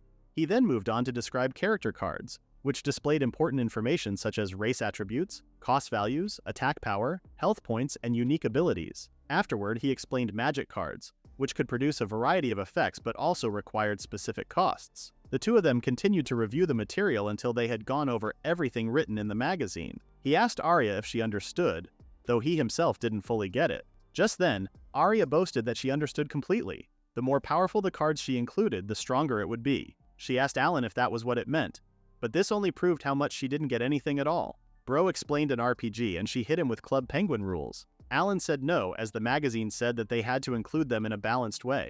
Arya argued that it couldn't be right, as it was like putting curry on a hamburger, which made it delicious. Suddenly Arya said that she wanted cards too. Alan thought for a while, then he told Arya that if she helped him and Yorua, he might give her 1 pack as a reward. Without hesitating, Arya bolted towards Yorua, asking if there was anything she could help with. Yorua, who was busy gardening, refused to receive help because she was only doing her hobby. Meanwhile, Alan enjoyed his brief moment of peace, casually sipping a cup of tea. Alan had now acquired a decent supply of trading cards. As he looked over the piles of boxes, he realized there was still so much he needed to learn now that he was officially handling it. But for now, he needed to repackage them. Once the initial inventory was done, he would ask Arya and Yorua to help out. Then, as Alan observed the boxes, he realized that the cardboard and plastic needed to be replaced. Later that day, Alan headed to the N5 Magic Academy carrying the trading cards with him. He was easily permitted by the guards to pass through the school's baggage inspection area. He carefully looked around, trying to find the Great Eagle dormitory. Just then, a young man approached him, stating that he had been expecting Alan. He explained that Ray had already spoken to him about this meeting and introduced himself as Meinl of the Great Eagle Dormitory's Student Life Department. Alan responded politely, giving his own introduction, and soon after, Meinl gestured for him to follow as he led the way deeper into the academy grounds. Later on, Meinl brought Alan to the store. From now on, he told Alan to deliver his goods there. Meinl was surprised by everything that Alan brought, as they were items he had never seen before. Alan then told him that everything in the box was snacks. Just then, Meinl noticed a cart filled with boxes, and he asked what was inside them. Alan explained that they were trading cards for a card game, and it was Ray's personal request. He then gave a sample to Meinl, telling him to have one if he liked. Meinl carefully inspected the cards, and he finally understood what Ray had been recommending. Alan had calculated that 1 pack was worth 3,000 yen, and a starter deck was 50,000. That better come with a free resurrection spell. It was probably outrageously expensive by the world standards, so he wondered if it would really become popular. Suddenly, Alan asked Meinl if they had a suggestion box, as he would be happy to hear everyone's requests. However, Meinl fell quiet, so Alan had to ask again. Meinl quickly snapped back to his senses and said that they did have one. Just then, he randomly told Alan that he would be fine, which prompted him to ask what he meant. Meinl explained that instead of taking the time to read suggestions, the previous person in charge simply ignored the student requests. Apparently, he had some powerful nobles backing him up, so they couldn't do anything about it. Previous manager ran the box like it was Gmail spam. It was good that he was fired, but Meinl still seemed upset about it. Alan felt bad for the students, as they must have had a hard time. Just then, Meinl told Alan that he didn't have to listen to every request and that he could do what he could within reason. Alan acknowledged that, and he said he'd keep it in mind. After that, Alan went to the headquarters to tend to his other tasks. He needed to work hard on the brigade's tasks too. Just then, someone called him, telling him that he had a customer. He went outside and called Cannon, asking where the customer was. Cannon said that they were waiting outside, and from the looks of it, they were probably a student from the North District. Alan was curious, and he guessed that it was Sakakibara or Ray. Cannon led Alan outside and gestured toward the child standing before them. Alan asked if he was the one who had called for him. The child in turn asked if he was Alan, and Alan confirmed it. Yet, he had no idea who this child was. Just then, Alan recognized the crest on the child's clothing, which was from the Great Eagle Dormitory. Alan quickly apologized for being rude to a noble, but the child played it cool. He told Alan not to worry about formalities. He then introduced himself as Diero Porceli. Seeing that Alan was still uneasy, Diero reassured him that it was fine because he was not concerned about such things. More importantly, there was something he wanted to ask from Alan. After their discussion, Alan asked if Diero wanted him to sell some cross-world packs. However, he apologized, explaining that he didn't handle personal sales. Diero understood, but Alan still felt sorry because he went all that way. Alan about to create supply and demand just to gatekeep himself. Just then, Diero told him not to worry about it, and he claimed it was his fault for making an unreasonable request. He assumed that the others had already reserved the available stocks. Alan then clarified that Diero was actually the first to visit him directly. It was simply that he didn't have enough to allocate for anyone other than special clients. However, he planned to sell some at the street fair the day after tomorrow. He also intended to set a purchase limit. Diero understood. Then he asked how Alan was going to share the information with the others. Alan simply replied that he planned to answer if he were to be asked, which somehow made Diero feel a bit dejected. Despite his disappointment, he knew that it was the right thing to do. Man's acting like Alan just said, "I'm emotionally unavailable right now." Alan was quick to notice his reaction, so he asked if there was some circumstance he should know about. Diero was caught off guard, and he frantically told Alan that it was nothing so serious. It was a trivial reason, but he ended up sharing it anyway. Diero explained earlier that it wasn't like that, but he was originally born into a small baronet family in the countryside. He didn't have the magical power or ability to enter N5, but he did have a rare magical aptitude, so he was admitted 6 months ago. Of course, everyone around him was from the top noble families in the royal capital, and being a transfer student made it even harder to fit in. When he heard rumors about the trading cards, he thought it could be a chance to connect with everyone. With that, he wanted to get stronger quickly and be able to play with everyone. He's basically a peasant who speedran his way into Hogwarts VIP. Diero realized that he had been giving such a selfish reason, so he apologized to Alan for it. Alan understood his story, though he had no idea that the trading cards had already become such a rumor. He felt bad for Diero, but he wanted to sell the cards secretly. He knew for sure that it would be troublesome if things got out of hand. Just then, Alan had a light bulb moment. He asked Diero if he had any cards with him, and he said yes. He had managed to complete a deck, and he even showed his extra cards to Alan. Alan asked if he could take a look, and Diero permitted him. After observing the cards, Alan noticed that Diero had quite a collection of rare ones. However, this was clearly a hamburger curry deck, which somehow puzzled Diero. Alan cleared his throat, then he explained that he had too many strong cards. Diero was surprised to know that, so Alan further explained that high-cost cards couldn't be used until later in the game. He was only making it harder on himself in the early stages. Diero asked what he should do, so Alan explained that it was best to build around a card that would be his ace. If his ace was from the dragon tribe, something like that would do. Matching the tribe of his sub-cards would give him more flexibility. One of the charms of trading card games is that one could win regardless of card rarity if one used a strategy. Alan believed that there were many strategies that Diero could use with his current cards. Everything Alan said was written in the guidebook, though he felt quite sorry for giving him such amateur advice. Diero took one of the cards and fell quiet, so Alan called out to him in concern. Alan quickly apologized and asked if what he said was unnecessary, as he was worried that he might have overstepped. Diero said no, and he explained that it was just eye-opening for him. He smiled, realizing that there was probably no such thing as a useless card. Suddenly, Diero ran to the door, telling Alan that he was going home to study right away. He thanked Alan for his help, then he shut the door after him. Bro left that room like he got a sudden anime power-up.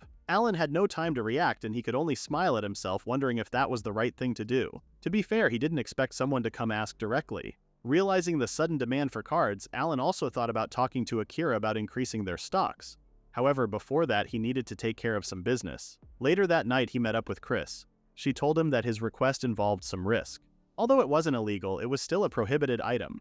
She asked Alan if he understood that, and he confirmed it and promised to procure anything. Chris had done a lot for him, and he was prepared for the risks. Chris understood, then she handed a paper to Alan, telling him to procure the listed item. Alan was surprised that she wanted a book, which she had previously mentioned was a prohibited item. This prompted him to ask what kind of book it was, so Chris explained that it was no ordinary book. It was a book drawn with passion and prayer by like-minded individuals. It was BL Erotic Doujinshi. Chris really said national security risk, but it's just boys kissing aggressively. Alan recited the book aloud to make sure he wasn't mistaken, but Chris only stared at him without reacting. Alan yielded, and he agreed to help if it was what she wanted. Chris seemed surprised, and she asked if he was really okay with it. She wondered if he understood what kind of material it was, and Alan replied that he did have a general idea. He knew it was some kind of self-published book, and he didn't really mind at all. People's hobbies and preferences were their own business. As long as Chris enjoyed it privately, he didn't see any problem. Still, he wondered if that was enough as a thank you, as he could get her something more expensive. Chris confirmed that it was more than enough because for her, those were sacred texts for her soul. Still though, Alan was looking like Whitehorse Kyun, and with the heart of an angel, she couldn't help but become a total fan of his. Alan panicked and quickly changed the topic, asking if he simply needed to get the books listed in Asfiel. Chris said yes, then she mentioned that she had another request. Alan asked what it was, so Chris replied that she didn't want him to look at the contents. She was serious about it, so Alan promised that he wouldn't look. After that, Alan went on with his day. As he walked around town, he realized that he had various things to do, but they would have to wait until after tomorrow's market festival. Just then, he noticed something strange. There was a line outside their team house. Aina angrily called out to him, asking him what he had done this time. She shook him for a response, so Alan told her to hold on and explain what she was talking about. She revealed that the line was full of his customers, and they all claimed to be merchants. Bro accidentally summoned a Black Friday sale. Though Alan was confused, he promised to handle it right away. Shortly after, Alan met up with one of the merchants, and he immediately apologized for keeping him waiting. The merchant didn't mind and told him not to worry about it. Just then, Alan asked what brought the merchant to him that day, and the man replied that he was representing a trading company that had operated in the royal capital for 5 generations. They currently deal with numerous noble families. Alan understood, but he wondered what this was about all of a sudden. The merchant continued, telling Alan that he had been asked by their clients to secure cross-world pacts. Alan acted composed, but in the back of his mind he was freaking out because he had no idea the rumors had spread that far. The merchant was prepared to offer 10,000 gold per pack, and he wanted to purchase his entire stock. However, Alan apologized and told the man that they were not accepting such requests at the moment. He wanted to help, but he had his reasons. The merchant refused to yield, and he mentioned that this matter involved multiple noble families. With a fake smile, he asked Alan if he was aware of that. Alan was quick to notice that it was a threat, and he was amused to know that the merchant had quite the personality. However, he did admit that it was very merchant-like of him. Alan would rather not have to use this card, but if that was the way the merchant wanted to play it, then he had no choice. Alan told the merchant that even if he said that, if he were to favor one side in his sales, he might incur the displeasure of the Castellano family. Bet homie didn't see that Uno reverse card coming. The merchant was shaken upon hearing the name, and he instantly regretted what he had done. At the back of Alan's mind, this was like being a fox borrowing a tiger's power. As the man left the office, Alan reassured him that they planned to sell packs at tomorrow's market festival. There would be purchase limits, but they should be able to sell him several. The merchant understood, then excused himself to leave. Alan held up his polite attitude, and he told the merchant that he looked forward to seeing him. Alan kept smiling until the man left, and when the coast was clear, he let out an exasperated sigh. He couldn't help but wonder how many more of those people were waiting. Bro was one fake grin away from turning into the Joker. Later that night, Alan was finally able to come home. Yorua, who was cooking dinner, greeted him calmly, while Lady Arya was rather excited. Alan thanked her for preparing dinner, as it was definitely a big help. However, Yorua thought it wasn't a big deal because it was her job after all. Cleaning, cooking, she could handle everything she could. She told Alan to leave it to her, but he was worried that she was taking on too much. Lady Arya agreed, thinking that if Yorua worked too hard, then there would be less for her to help with. And if there was less for her to help with, she would get less pocket money. Hearing them argue, Alan realized that he should make a chore chart soon. Alan told Yorua that he didn't just hire her for housework, as there was another job that he wanted her to do. Yorua was puzzled at the thought, but before she could even get an explanation, Lady Arya raised her hand to get their attention. She reminded them that dinner must come first because she was already starving. She has priorities, okay? Alan and Yorua agreed that she was right, so they went on to have their meal. Yorua handed Alan a bowl of warm food and he thanked her for it. Alan was amazed that she could even make Odin. All he ever had was the instant kind, and even the previous one he had was instant too. Yorua tried to play it down, saying that she just followed the recipe with the ingredients he provided. Alan didn't wait any longer, and he took a bite of the delicious food. Just then, Lady Arya noticed that he was eating with chopsticks, so she asked what it was, as she had been wondering for a while. Alan explained that they were chopsticks, utensils from his homeland. They were quite convenient once she could get used to them. Lady Arya quickly copied Alan's hand, but she was mindlessly using a fork and spoon to do it. Monkey see, monkey do. Yorua told her that it was bad manners, while Alan was puzzled about what she was trying to do. Yorua found the civilization of Alan's homeland to be quite fascinating. Even magical tools that ran on magical power operated on electricity instead, like coffee makers and refrigerators. Alan was amused, and he explained that appliances were magical tools. Lady Arya remarked that it wasn't just the appliances, as the food was mysterious too. She then held up the konyaku, calling it a slime that was a processed product made from a tuber. If Alan remembered it correctly, it was originally a poisonous tuber, so they mashed it, boiled it with lime, solidified it, and then ate it. That was what he vaguely recalled. Lady Arya continued to eat, thinking that his food culture was baffling. Alan agreed, realizing that it did seem that way. At the back of Lady Arya's mind, Alan and his civilization didn't seem sane. Thanks to that, she was never bored, and the food was delicious too. Yorua felt the same way, which made Alan glad because they were both enjoying this lifestyle. After dinner, Yorua brought up the job that Alan wanted her to do. Alan explained that he wanted her to help him transfer trading cards into some paper sleeves. After demonstrating it, Yorua agreed to help, and so did Lady Arya. Alan handed a box to Yorua, telling her that he would join them once he finished preparing for tomorrow. Yorua reassured him that he could leave it to them, and Lady Arya agreed with her.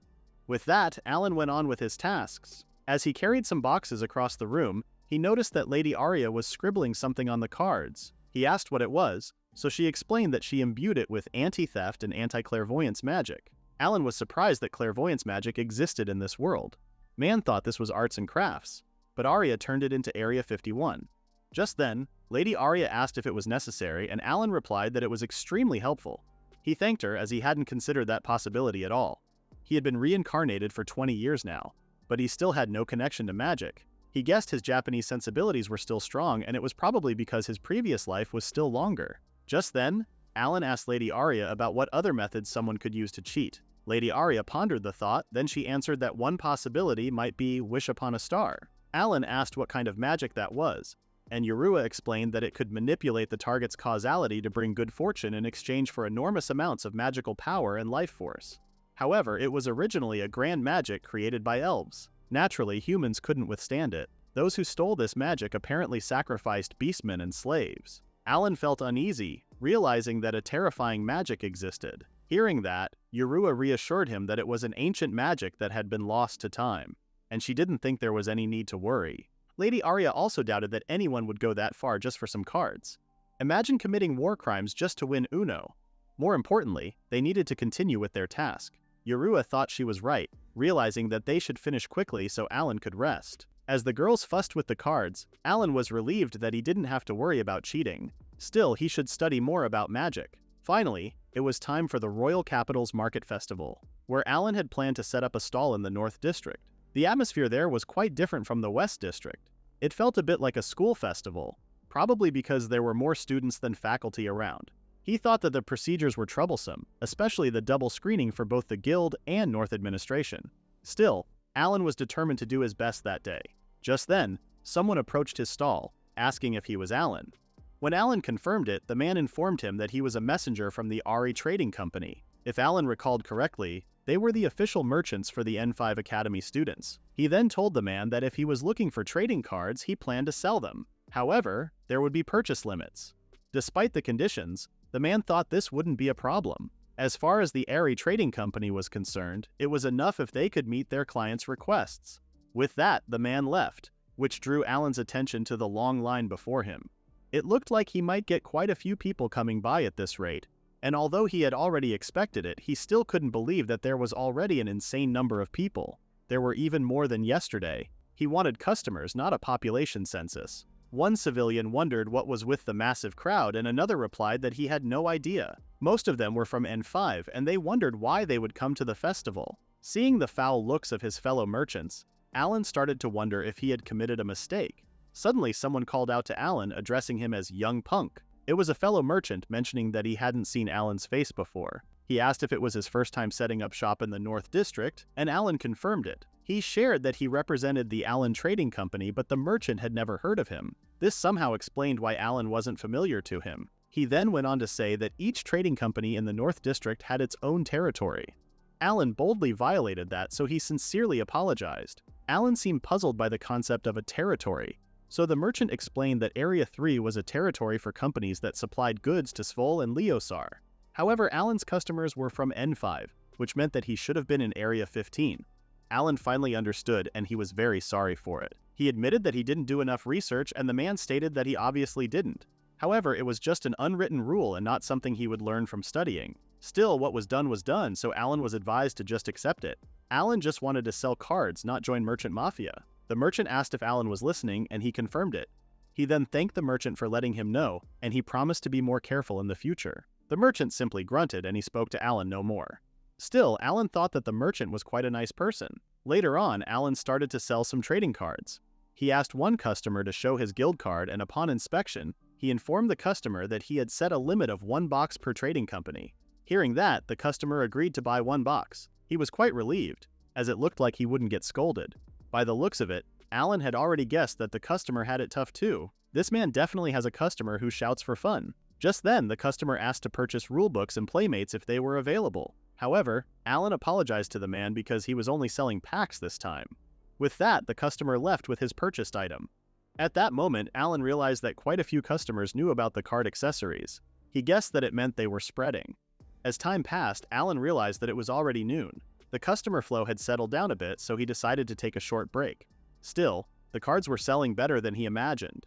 He thought he had prepared plenty, but at this rate, they would probably last an hour. As Alan took a bite of his well-earned snack, someone approached him from behind.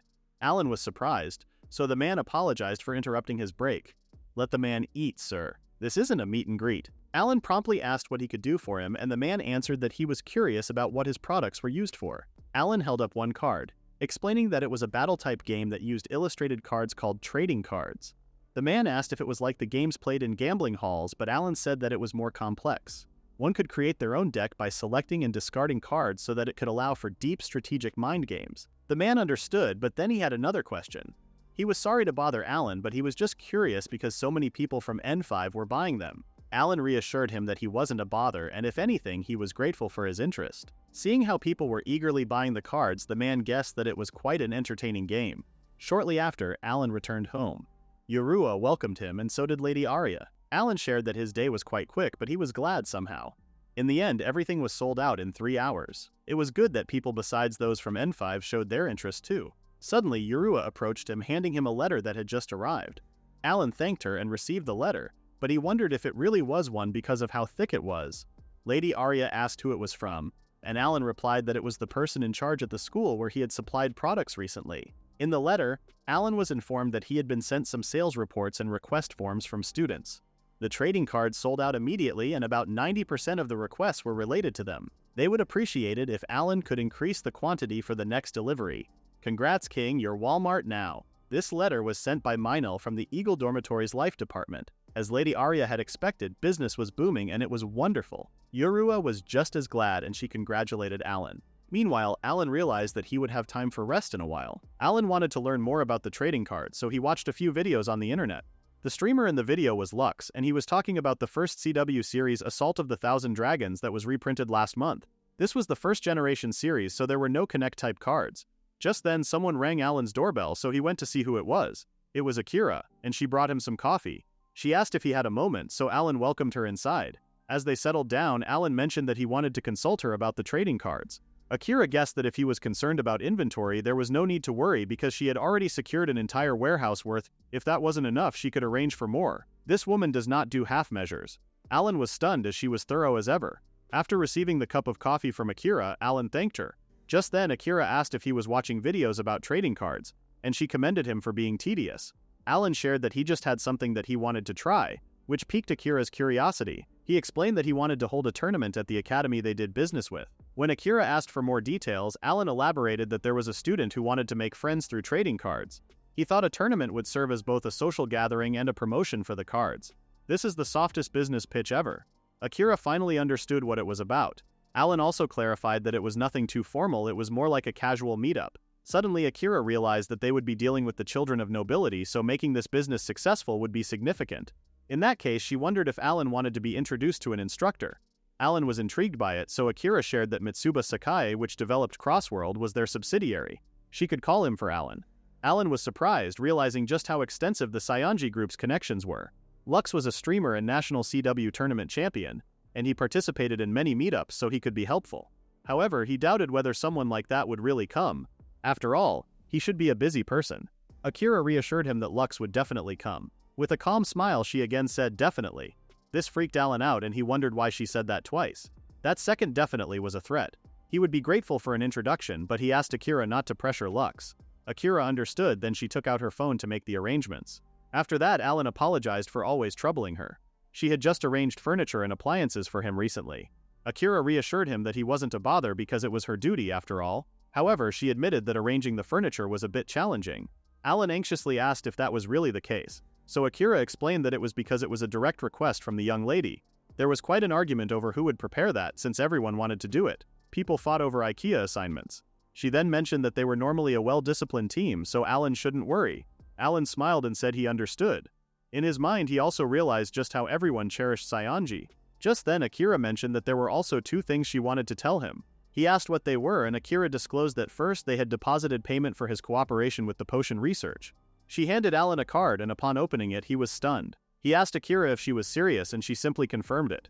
That card just changed his tax bracket. She also added that from now on, security personnel would accompany him when he goes out. They would mostly blend in with the civilians, but about 10 people would be assigned to him. As expected, this news stunned Alan. He thought it wasn't necessary, but Akira frankly told him that it seemed more like surveillance. The Otherworld project hadn't been made public yet, but some industry insiders already knew of its existence. In such circumstances, it was difficult to let a key person in the project move around alone. Alan understood that the otherworld materials were amazing, but he wondered why they would invest tens of billions when only one person could transport them. Akira turned away, wanting to explain the situation. Akira asked Alan if he knew the costs involved in developing new medicine, but he said no. She explained that the expense was around 50 billion yen, and it took over a decade of time. Even then, success wasn't guaranteed. However, the red potion could regenerate limbs and internal organs, and even destroy cancer cells, all in just 1 month. Insurance companies would fall to their knees. Naturally, if red potions could become available to the public, the balance of society would be greatly disrupted. And since they depended on Alan's magical power, it wasn't practical. However, they succeeded in cultivating medicinal herbs from the otherworld, which meant that there was a possibility that otherworld materials could be mass-produced. Alan thought it would be incredible, he realized, but Akira said that it was just a possibility at this point. With modern science and technology, it might become a reality before long. Thinking of it, Alan admitted that things have truly progressed tremendously in the last 20 years. Akira added that a single material would cost hundreds of millions, but the possibility creates value beyond money. Above all, energy and finite resources might solve the problems this world is facing. In other words, Alan was the goose that laid golden eggs. She really called him livestock. Alan was stunned because Akira really did speak her mind. Akira suggested that it was better than being kept in the dark, and Alan couldn't help but agree. Now Alan understood why they readily agreed to secure trading card inventory and prepare roses for him. Akira also added that Alan was the only connection to the young lady, and for that alone she thought the Saionji group wouldn't let him go.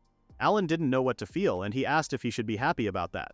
Akira fell silent, while Alan accepted that it was how things would be. Suddenly, Akira mentioned that aside from all that, she personally found him quite agreeable. This took him by surprise, but he smiled and said it was flattering, even if it was just a compliment. Akira asked him not to sulk anymore, but Alan argued that he wasn't doing that at all. Later that day, Alan visited Kita. Kita welcomed him inside, but Alan apologized for the intrusion. Kita was very happy that he was joining him for some cultural evangelism, though he had asked this time. If it was recommendations that Alan wanted, then he should leave it to Kita. Manga, anime, novels, he had it all. As always, Alan was impressed by the collection of books and DVDs. Just then, Kita told Alan to sit down, and he handed him a glass of juice. Just as Alan thanked him, Kita also gave him a bag of chips. Alan wondered if they wouldn't make the books dirty, but Kita reassured him that he had chip tongs. Alan was surprised that it was even a thing. Kita is a man of culture. Suddenly, Kita asked what kind of work he was looking for. Alan replied that he was looking for novels this time, as he wanted to read something popular with women. Kita shared that female-oriented works had different tastes and were interesting too. Just then he told Alan to wait a moment as he looked for some options. Besides trading cards, there had been many book requests from female students, so Alan came to consult with Kita, who had been sensitive to trends. However, he didn't expect this generous hospitality. He even felt bad about it. Alan told Kita that anything casual was fine, which seemed to puzzle him. Kita wondered what he was saying, and he explained that recommending things like this was fun too. If anything, he should be thanking Alan. At that moment, Kita handed him a bunch of books. Alan thanked him and asked what they were. So Kita shared that it was called A Villainous Story, which was super popular lately. The protagonist possessed or reincarnated into a villainess who bullied the heroine, and then they worked to change the disastrous future that awaited them. There were various patterns, but they were exhilarating and interesting. This was Kita's top recommendation. As Alan took the book, he thought it could convey an anti-establishment message against the ruling class. He anxiously told Kita that he would give them a try. Then he asked if he had any other recommendations. He thought he would pass on the villainous stories because his head might roll for that. He supported the message, but he supported breathing more. Kita happily said that he had many others, and he went on to enumerate them. Not long after, it was finally time for Alan to go. He thanked Kita for everything, especially for helping him find promising books. However, Kita told him not to mention it because he was glad to be of help. Alan promised that he would thank him in another way, but this only made Kita sigh because he had never changed. In that case, Kita asked him to visit again. That could be his thanks. Hearing that, Alan thought that Kita was one to talk.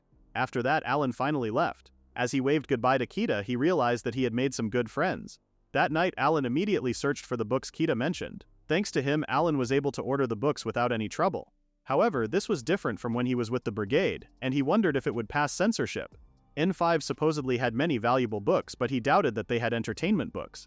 Alan didn't worry too much, as he could always check with Meinl beforehand. Just then, a piece of paper fell from his desk, so he picked it up. He remembered that Chris had asked him to get her a book, and he had to order it too. If he could buy it at a bookstore, he should get it right away. Having security around made it awkward, though. Because of that, he surfed the internet using the author and the title of the book. He finally found it, so he clicked it to confirm. To his surprise, the cover had two boys suggestively holding each other. That's not a book, that's an ambush. Alan simply closed his eyes in silence, dreading the fact that it was a book about Kazuhoshi Hakuba of all things. It was incredibly complicated because he looked more like him than he thought. Alan shrugged the thought aside and he convinced himself that they just looked similar. He tried not to think about it and only focused on purchasing the book. Suddenly Akira knocked on his door asking if he was in. Alan anxiously said yes, and he told her to wait a moment. Though he was startled, Alan met Akira at his doorstep and he apologized for keeping her waiting. Akira argued that she should apologize for coming unannounced, but she had to because she had something to report. Alan asked what it was, so Akira answered that it was about the cross-world training. Alan had provided several candidates the other day, and it had been decided for this Saturday. As she handed him the materials, Alan still couldn't believe that she was already finished with it. She worked fast, though he had just asked her about it the other day. Efficiency kink but professional, Akira informed him that she had work in the morning so she couldn't escort him to the location. Alan reassured her that it was fine and he appreciated her scheduling it so soon. Still, he couldn't believe that she arranged a training session just for him. Personally, Akira saw why he would think that, but that wasn't the kind of person Lux was. He would understand once he met him. Though Alan was a bit puzzled, he just rolled with it. He then took a look at Lux's profile. He had only seen him in videos, and he wondered what kind of person he was. The training was that afternoon, so he planned to grab lunch while he was out. As Alan set out to have his meal, he recalled that he would be provided with security, but he was still wondering if they were already among the people around him. He couldn't tell just by looking. They're in the walls. However, there was no point worrying about it. He then took out his phone to look for a well-reviewed soba restaurant around the area. After some walking, Alan had finally found it, but to his surprise it was emptier than he expected. This level of emptiness at this hour was a bit concerning, but still he walked inside. Another person was sitting by the counter, and to his surprise it was none other than Lux. Lux thought it was quite the coincidence. He then went on to introduce his real name, Takaki Kusuria, also known as Lux. With a smile he told Alan it was nice to meet him.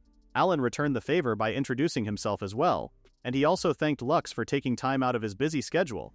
Just then Alan noticed that Lux had quite the grip, so he awkwardly called out to him. Lux shaking hands like he's claiming territory. Lux suddenly erupted in excitement, saying that he had been looking forward to meeting him.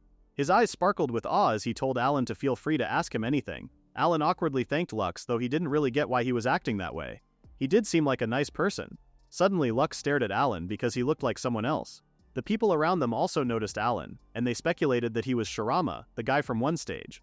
They screamed and fawned over him, leaving Alan stunned. He knew they thought of him as that famous character. One girl from the crowd suddenly noticed the guy next to Alan. Another remarked that it was Lux, the streamer from Kuroa. The girls wondered if they should ask for a photo, which instantly alarmed Lux. As Lux waved at the girls, Alan felt like it was about to be a bad situation. Before things could escalate, a car suddenly stopped behind them. It was Akira, telling them to hurry and get inside. "Get in, loser, we're avoiding fans." The car instantly sped away, leaving the girls disappointed. Later on, Akira apologized to Lux and Alan because she didn't expect things to turn out that way. Alan reassured her that it was alright because he didn't anticipate it either. Lux agreed and noted that running into Alan was pure coincidence. It just so happened that they both had pretty distinct appearances. Lux had blonde and pink highlights and Alan was a 190 centimeters lookalike of Shirama. Just then Lux opened the door, informing everyone that they had just arrived at the venue. Upon entering the room, they were greeted with rows and rows of trading cards. This was way bigger than Alan imagined, and there were quite a few staff members too. Suddenly, Akira called him, and she introduced him to the other instructor. The guy introduced himself as Toda from the CW Development Department at Mitsuba Sakai Corporation. He was mainly in charge of game balance adjustments. Alan promptly shook his hand, and he thanked Toda for his time. Now that everyone was there, they immediately began the training session.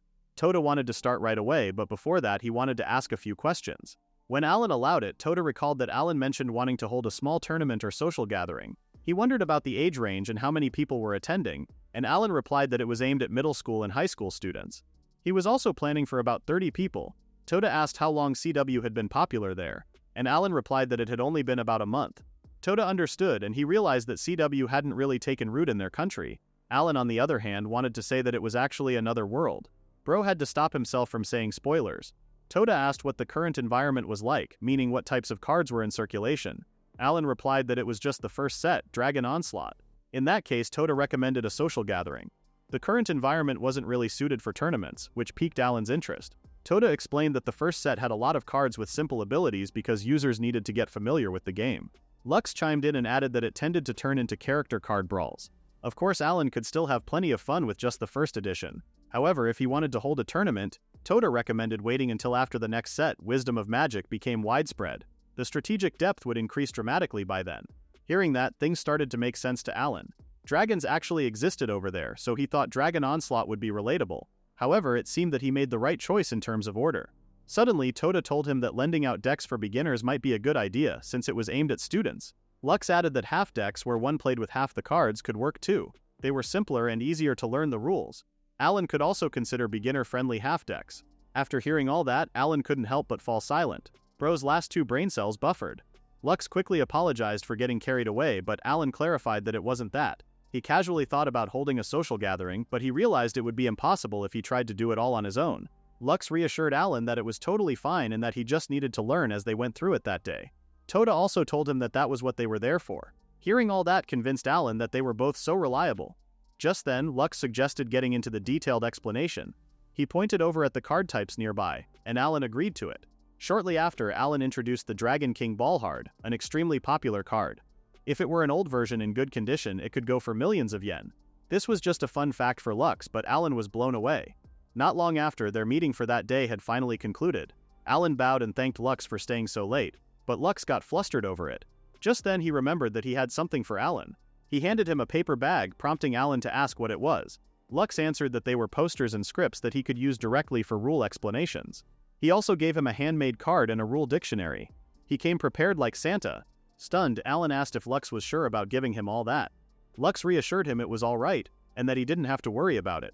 Alan fell silent. Then he wondered, other than the training session, why Lux was doing all that for him. Lux replied that it was simply because he loved Crossworld CW. He asked Toda for his opinion, but the guy only explained that he was just doing his job thoroughly. Lux went on to say that CW gave everyone a chance, and there was no deck or opponent that was guaranteed to win. That was why the joy when one's deck clicked was irreplaceable, and even if one lost, they could learn so much from their opponent. On the flip side, there were many people who found it intimidating. It was hard to approach, making it complicated. But even so, Alan showed interest. So of course Lux and Toda wanted him to fall in love with it. Alan understood now, and he thought it was probably why Lux did that kind of work.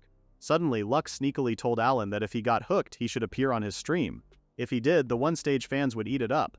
Bro saw content and didn't let it go. Just then, Toda intervened and commented that not being mindful of time, place, and occasion like that was counterproductive. Lux awkwardly laughed, and he clarified that he was just kidding. Meanwhile, Alan realized that both of them really loved Crossworld CW. Later on, Alan returned to Asfial and met up with Ray. Ray heard that he was holding a trading card social gathering soon, and Alan confirmed it. Strictly speaking, it was a social gathering combined with a sales event. This made Ray curious because he was doing sales too. Alan explained that supply hadn't been keeping up until that moment, so he thought he could prepare some for this occasion to balance out everyone's decks and for new players. Ray understood, and he was sure everyone would be happy. Alan added that he was also planning to have tastings of sweets he would be supplying to the shop in the future. Hearing this made Ray excited, and he couldn't believe he would be selling sweets as well. Seeing his reaction, Alan was convinced that Ray preferred sweets over trading cards. Bro said cards are cool, but his soul said sugar. Suddenly, Ray put down his cup of tea, recalling that Alan wanted to discuss something. Just then, Alan prefaced that if it was alright with him, he wanted him to be his backer. Even though it was a social gathering, the attendees would be nobles. As a commoner, he had concerns about running it. Ray said that he didn't mind, but he seemed to be thinking twice about it. Alan quickly apologized, knowing that he should have consulted him sooner. However, Ray argued that he was the one at fault. When he recommended Alan to the academy, he intended to be his backer from that point. This surprised Alan, but he let Ray continue speaking. Ray explained that there weren't any in his dorm, but some students took arrogant attitudes just because one was a commoner. He heard stories of commoner merchants being given impossible demands and collapsing from overwork. In more severe cases, he heard of people being driven mentally to the point of attempting suicide. Alan shuddered upon hearing it because it was a terrifying thing to even imagine. However, Ray told him not to worry. As long as he brought him to the academy, he would protect him with everything he had in the name of Castigliano. This man said, "I'll protect you," like he's the final boss. Alan thanked him, though he had already expected that he hadn't needed to worry. Suddenly, Ray mentioned that it was a well-known fact that he was his favorite, so he didn't think anyone would try anything with him. But if he did get caught up in trouble, it would be the same as looking down on the Castigliano family. When that happened, he wanted Alan to report it to him. Alan stuttered, but he told Ray that he understood. Just then, Ray smiled and said he was looking forward to it. Hearing all that made Alan glad that Ray wasn't an enemy. Later that day, Alan thought about doing a final check on the supplies when he got back, but before that he had something else to do. Alan cautiously entered the building, wondering if someone was there. To his surprise, Seonji was present. He asked if she was on duty that day, and she confirmed it, adding that she had just finished what she was doing. She remarked that it had been a while, and she also asked what was up. Alan explained that he came to give some items to everyone in the brigade. Saionji asked what it was and he replied that they were apology sweets. Last time people swarmed the team house and caused trouble. Saionji didn't think that anyone minded but she promised to pass them along anyway. Alan thanked her and he also apologized to her. Suddenly Saionji mentioned that she had something to discuss with him. When Alan asked what it was, she revealed that 3 new members were joining soon. They were planning to hold a welcoming party for them and she wondered if he would be able to come. Alan confirmed that he would because he was free next week. Saionji thought it was impressive to have 3 new people whom she had heard of at the regular meeting. One of them wanted to work in administration, as they had put Ayana through a lot until that moment. Just then Alan asked where they would be holding the party, and Saionji replied that she was planning to rent out a restaurant. Alan asked if it was okay to prepare a few dishes, which surprised Saionji. She guessed that he planned on bringing Japanese food and he confirmed it. There were some current members he hadn't told about it yet and he thought it would be a good chance for them to get to know him. Nothing builds trust faster than food that slaps. Saionji smiled and said she understood, and she also told him not to compromise if he was going to do it. Alan smirked, saying that she should leave it to him. After that, Alan proceeded to prepare the things he needed for the social gathering. The trading cards, starter decks, and sweets were ready. Just then, someone screamed from behind him, asking what it was that she was holding. Shocked, Alan asked Arya what was wrong. Arya shivered and steamed in embarrassment, showing Alan a BL manga in her hands. She stuttered and asked what on earth it was, and Alan simply replied that it was from Japan. Alan said it's from Japan, like that explains everything. Still, Arya couldn't comprehend what it was or why 2 men were doing such indecent things. Just then she noticed that the guy in the manga was Alan. However, Alan clarified it wasn't him, though he admitted that they did look similar. He pointed at the character, mentioning that they called him Shirama. Arya finally calmed down, realizing that it was true. Suddenly, Arya recalled that he first introduced himself as Hakuba, which left Alan stunned. He was worried as it seemed like he had just dug his own grave. Arya was now convinced that it was Alan after all, and she started to speculate that he had that kind of hobby. Alan frantically denied it, and he defensively said that the character only looked like him. It just so happened that he resembled the character, and it also so happened that an important person gave him the same fake name. This man got self-inserted into fanfiction against his will. However, Aina only told him that if he was going to lie, then he could at least come up with a better one. Still, Alan argued that what he was saying was true. Now that he had mentioned it, Arya noticed that their hair color was different. Alan sighed in relief, then he took the book from her. He apologized because it must have been too stimulating for her. Just then Yuroa, who was cleaning the bath, anxiously entered the room asking if something was wrong with them. However, Alan told her that it was fine and that nothing was wrong. As Yuroa attended to Arya, Alan realized that having the same cover for camouflage during baggage inspection had backfired. Camouflage so good it sabotaged him. He thought it would be bad if they got mixed up, so he planned on sorting the books himself.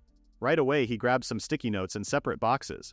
Meanwhile, Yura asked Arya what was wrong, but the little elf only pouted and said it was nothing. On the day of the social gathering, a young man helped Alan load up all the things he needed. He asked if it was all the luggage, and Alan confirmed it and thanked him. It was finally the day of the social gathering, and with that much prepared there shouldn't be any worry about running out. However, the quantity was cutting it pretty close. At times like that, Alan wished he could use the moon gate. Just then the young man asked Alan if he wanted to go together, if he didn't mind.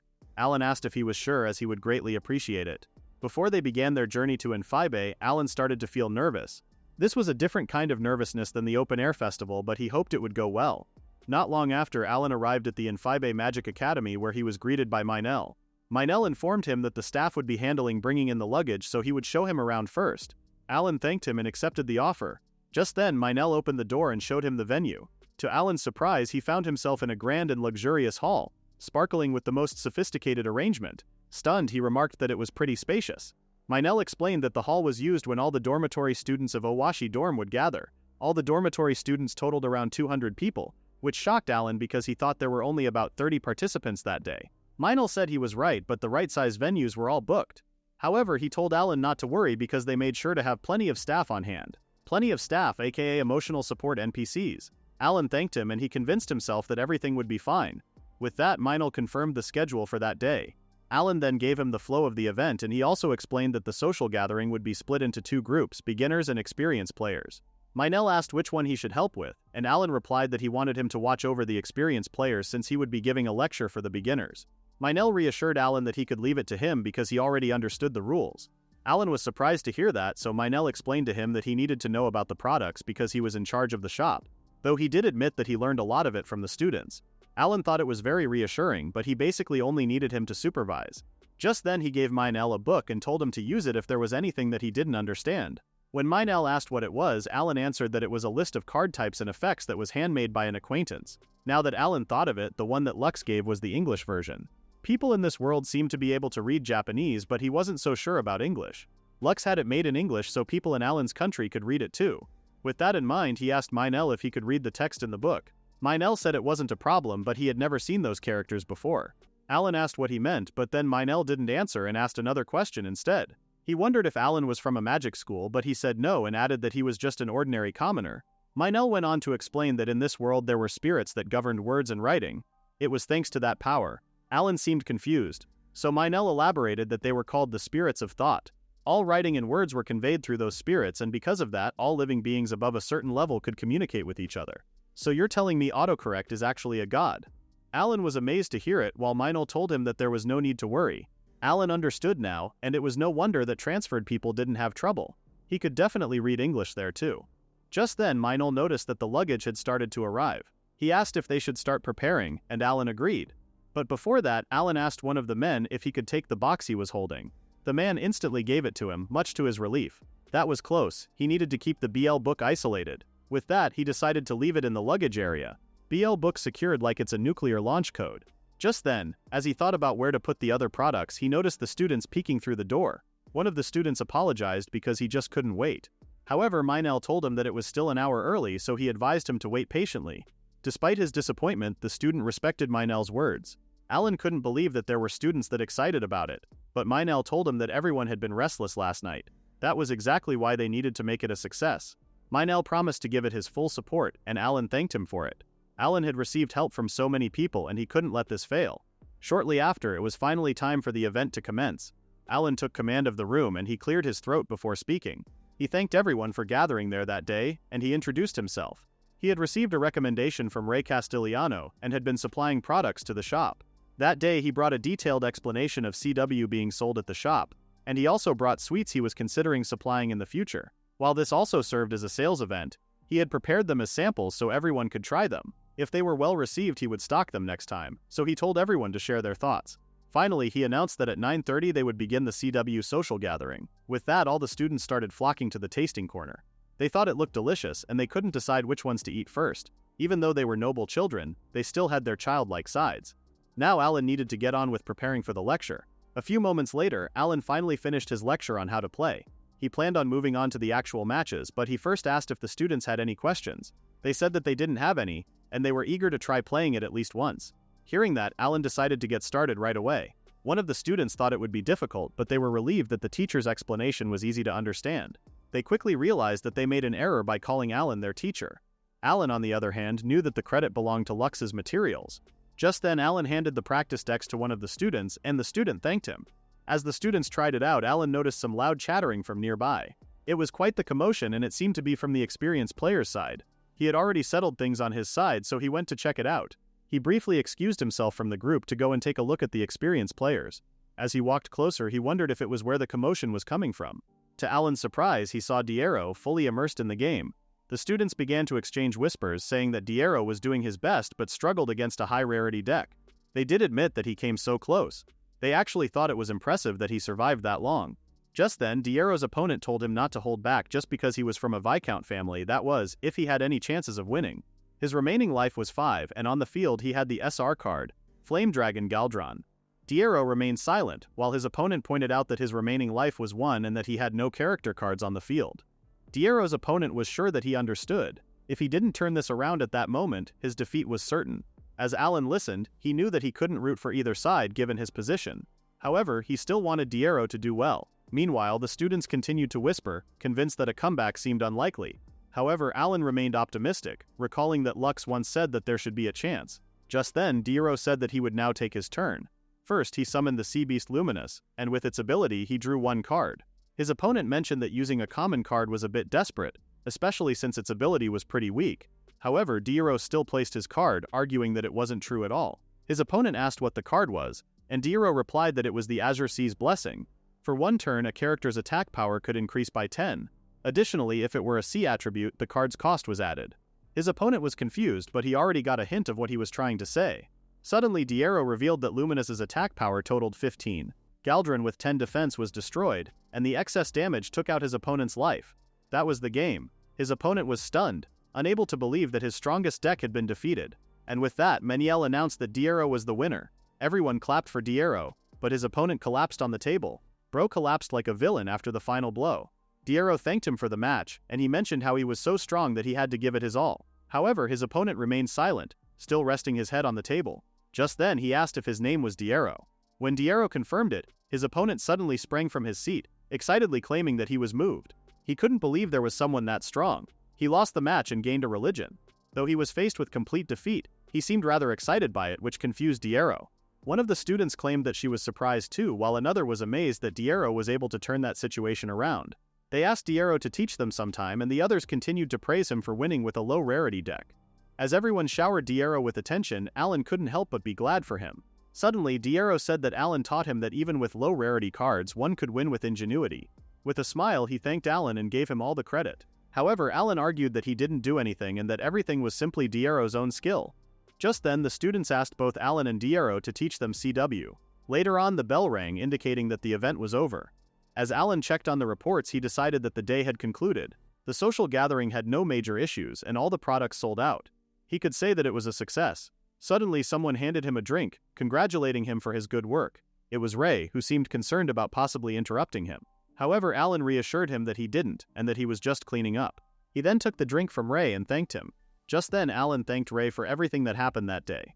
With him by his side, everything went smoothly. Ray agreed, and he mentioned that it was even more successful than he imagined. Even students who didn't participate came to watch, and everyone was saying they wanted them to do it again.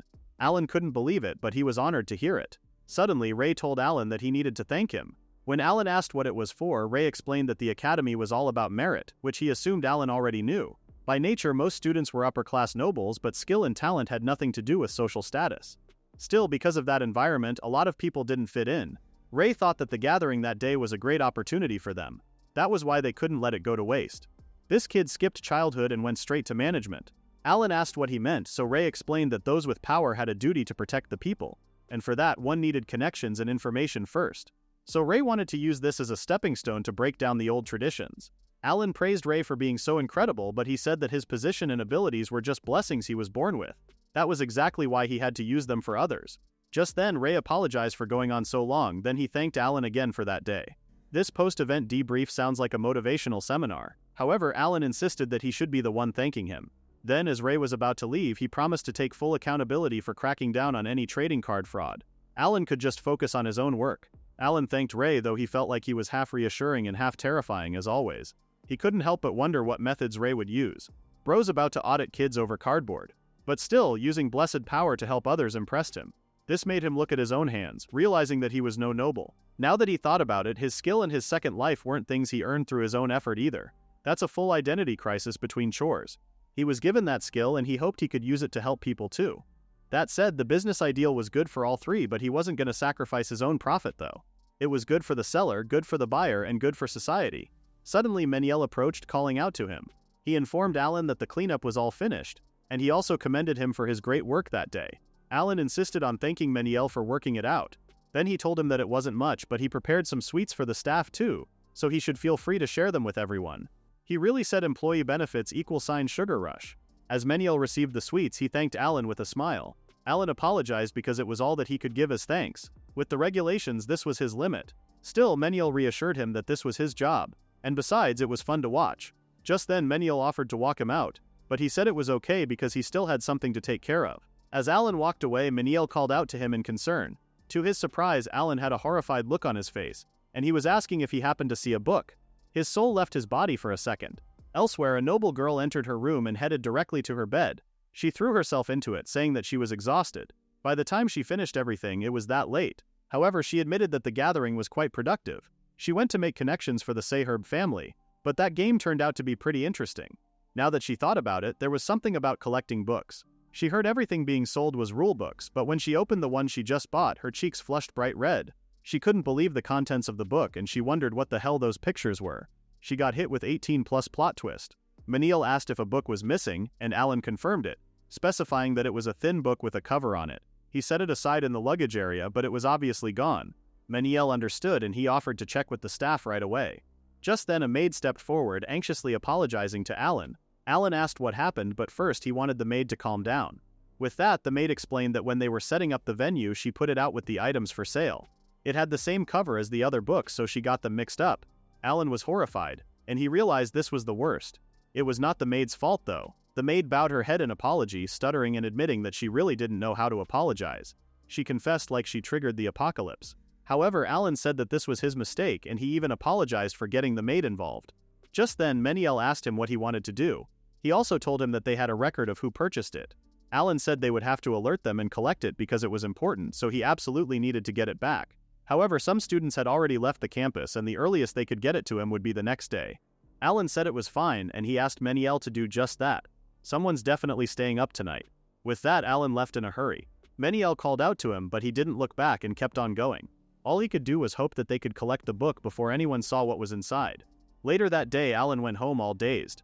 Arya repeatedly called him, but it took him a while to respond to her. When he came to his senses, he apologized and asked what was wrong. Alan was running on airplane mode. However, Arya only said that that was her line. He had been spaced out since the previous day. Yoroa agreed, and she noted that he had barely eaten anything either. She asked if he was feeling sick, but Alan said he wasn't and that he just didn't have much of an appetite. Hearing that, Arya insisted on eating his meal for him, but Yoroa stopped her. She explained that she would serve it to Alan the next day, but Arya argued that it might be rotten by then. She guessed that it might already be, but Yura clarified that it was just fermented. Arya said spoiled, Yura said gourmet. Embarrassed, Arya explained that she was only joking. Just then, Yura asked Alan if he was really okay. He stuttered, but he reassured her that he was fine. Deep inside, Alan tried to comfort himself. He couldn't assume that the worst had happened yet, so he needed to pull himself together. Suddenly, someone rang the doorbell, which made Arya wonder who it could be because it was too early in the morning.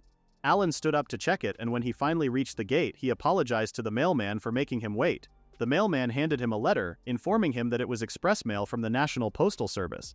Alan took it and thanked him, then he went back inside. The National Postal Service meant that it was from a noble, which somehow made him feel like it was something bad. He immediately opened the letter, and he found that he was being invited to go to the Owashi reception room at 10 a.m.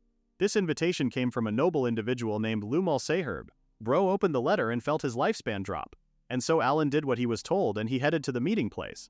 There he met Lumale, the girl who accidentally bought the controversial book. With a threatening aura, she asked what exactly his intention was in bringing the book there. She pulled up with interrogation energy. Alan wondered what he should do, knowing that he couldn't reveal that Sakakibara asked him to bring it. Lumale sighed, then she clarified that she had no intention of making it public. She knew that Ray was the one who recommended Alan, and if this got out, Ray's reputation would definitely suffer.